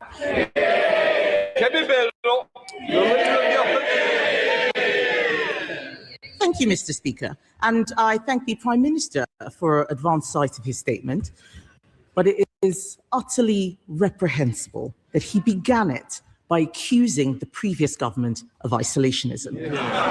The same Conservative government, the business secretary is laughing, just that we'll tell him, the same Conservative government that led the world in our response to the invasion of Ukraine, that signed a vital strategic alliance in AUKUS.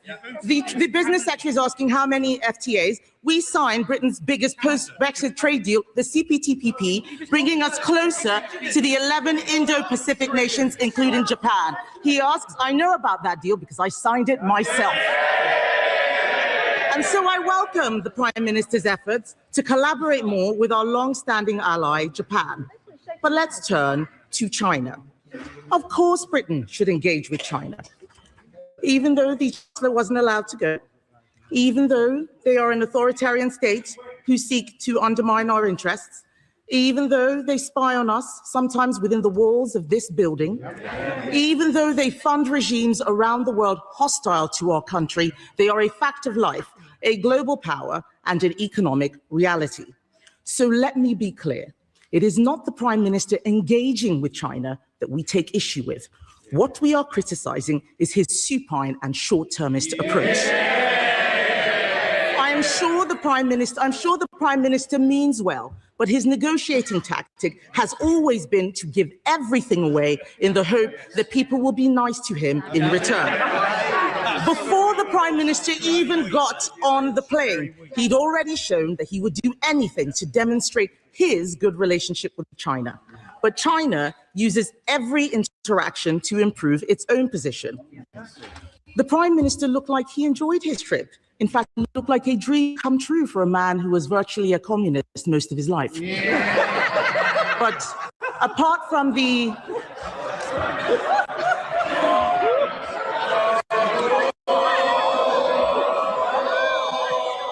Mr. Speaker, apart from the Labubu doll in his suitcase, and I hope he's checked it for bugs, he has come back with next to nothing. We all want cheaper tariffs for Scottish whisky, but if the Prime Minister bothered to speak to the whisky industry like I did 2 weeks ago, he would know that what they really need is cheaper energy and lower taxes. What else did he get? Visa-free travel. China already offers this to other countries. It's not big enough for a prime ministerial visit. But the worst thing, Mr. Speaker, the worst thing was the Prime Minister claiming a glorious triumph for the lifting of sanctions on 4 Conservative MPs as if he'd done us a favour. Let me tell him, those MPs were sanctioned because they stood up to China. They stood up against human rights abuses. They stood up against the country spying on our MPs in a way that he wouldn't dare. Those people don't want to go to China. The Chinese know that. They know that they are giving him something that costs absolutely nothing. Why can't the British Prime Minister see that? And I say to you, Mr. Speaker, and the whole House, like with the Chagos Islands, the Prime Minister has been played. China is about to build an enormous spy hub in the centre of London, a ransom he had to pay before he could even get on the plane. I would never allow Britain to be held over a barrel like that. Yet again, the Prime Minister has negotiated our country into a weaker position in the world. His entire economic policy is to tax business more, regulate them harder, and make energy so expensive that we deindustrialize. And then we can import Chinese wind turbines, Chinese solar panels, Chinese batteries for electric vehicles, all manufactured in a country that's building a coal-fired power station every other week. Did he speak to them about that? What did his trip achieve for Jimmy Lai? Nothing. Did China promise to stop fueling Putin's war machine in Ukraine? Doesn't sound like it. What did this trip achieve for the Uyghurs who are being enslaved? Absolutely nothing. Have China agreed to stop their relentless cyber attacks? Have they? We all know the answer to that. The reality is that China showed its strength and Britain was pushed around, literally. It is no wonder, Mr. Speaker, that President Xi praised the Labour Party because the Conservatives stood up for Britain. We don't get pushed around. Britain is a great trading nation. Of course we should engage with other countries, even hostile ones. Order. Mr. Kyle, you said to me when you go into China how well you will behave, how you won't be a big Thank you. You're not showing it today. Come in, Ben. No? Mr. Speaker, I'm not worried about the business sector. The entire business community thinks he's a joke and doesn't know what he's talking about. So, as I was saying, of course we should engage with other countries, even hostile ones, but we need to do so with our eyes open and from a position of strength. And that requires a Prime Minister and a government that puts our national interest first. Mr. Speaker, let me see if I understand her position. This is the Leader of the Opposition who said we should empty chair the most important NATO summit for years, who wouldn't turn up to the G7, who would rip up our valuable trade deals with the US, India and the EU. This is the Leader of the Opposition who characterised Greenland as a second-order issue, then undermined the government's position on sovereignty. And when it comes to China, her policy is to stick her head in the sand, unable to influence anything. In a volatile world, that is not policy, that's an abdication of responsibility. No wonder her front bench are leaving in droves. And Mr. Speaker, she talks of the embassy.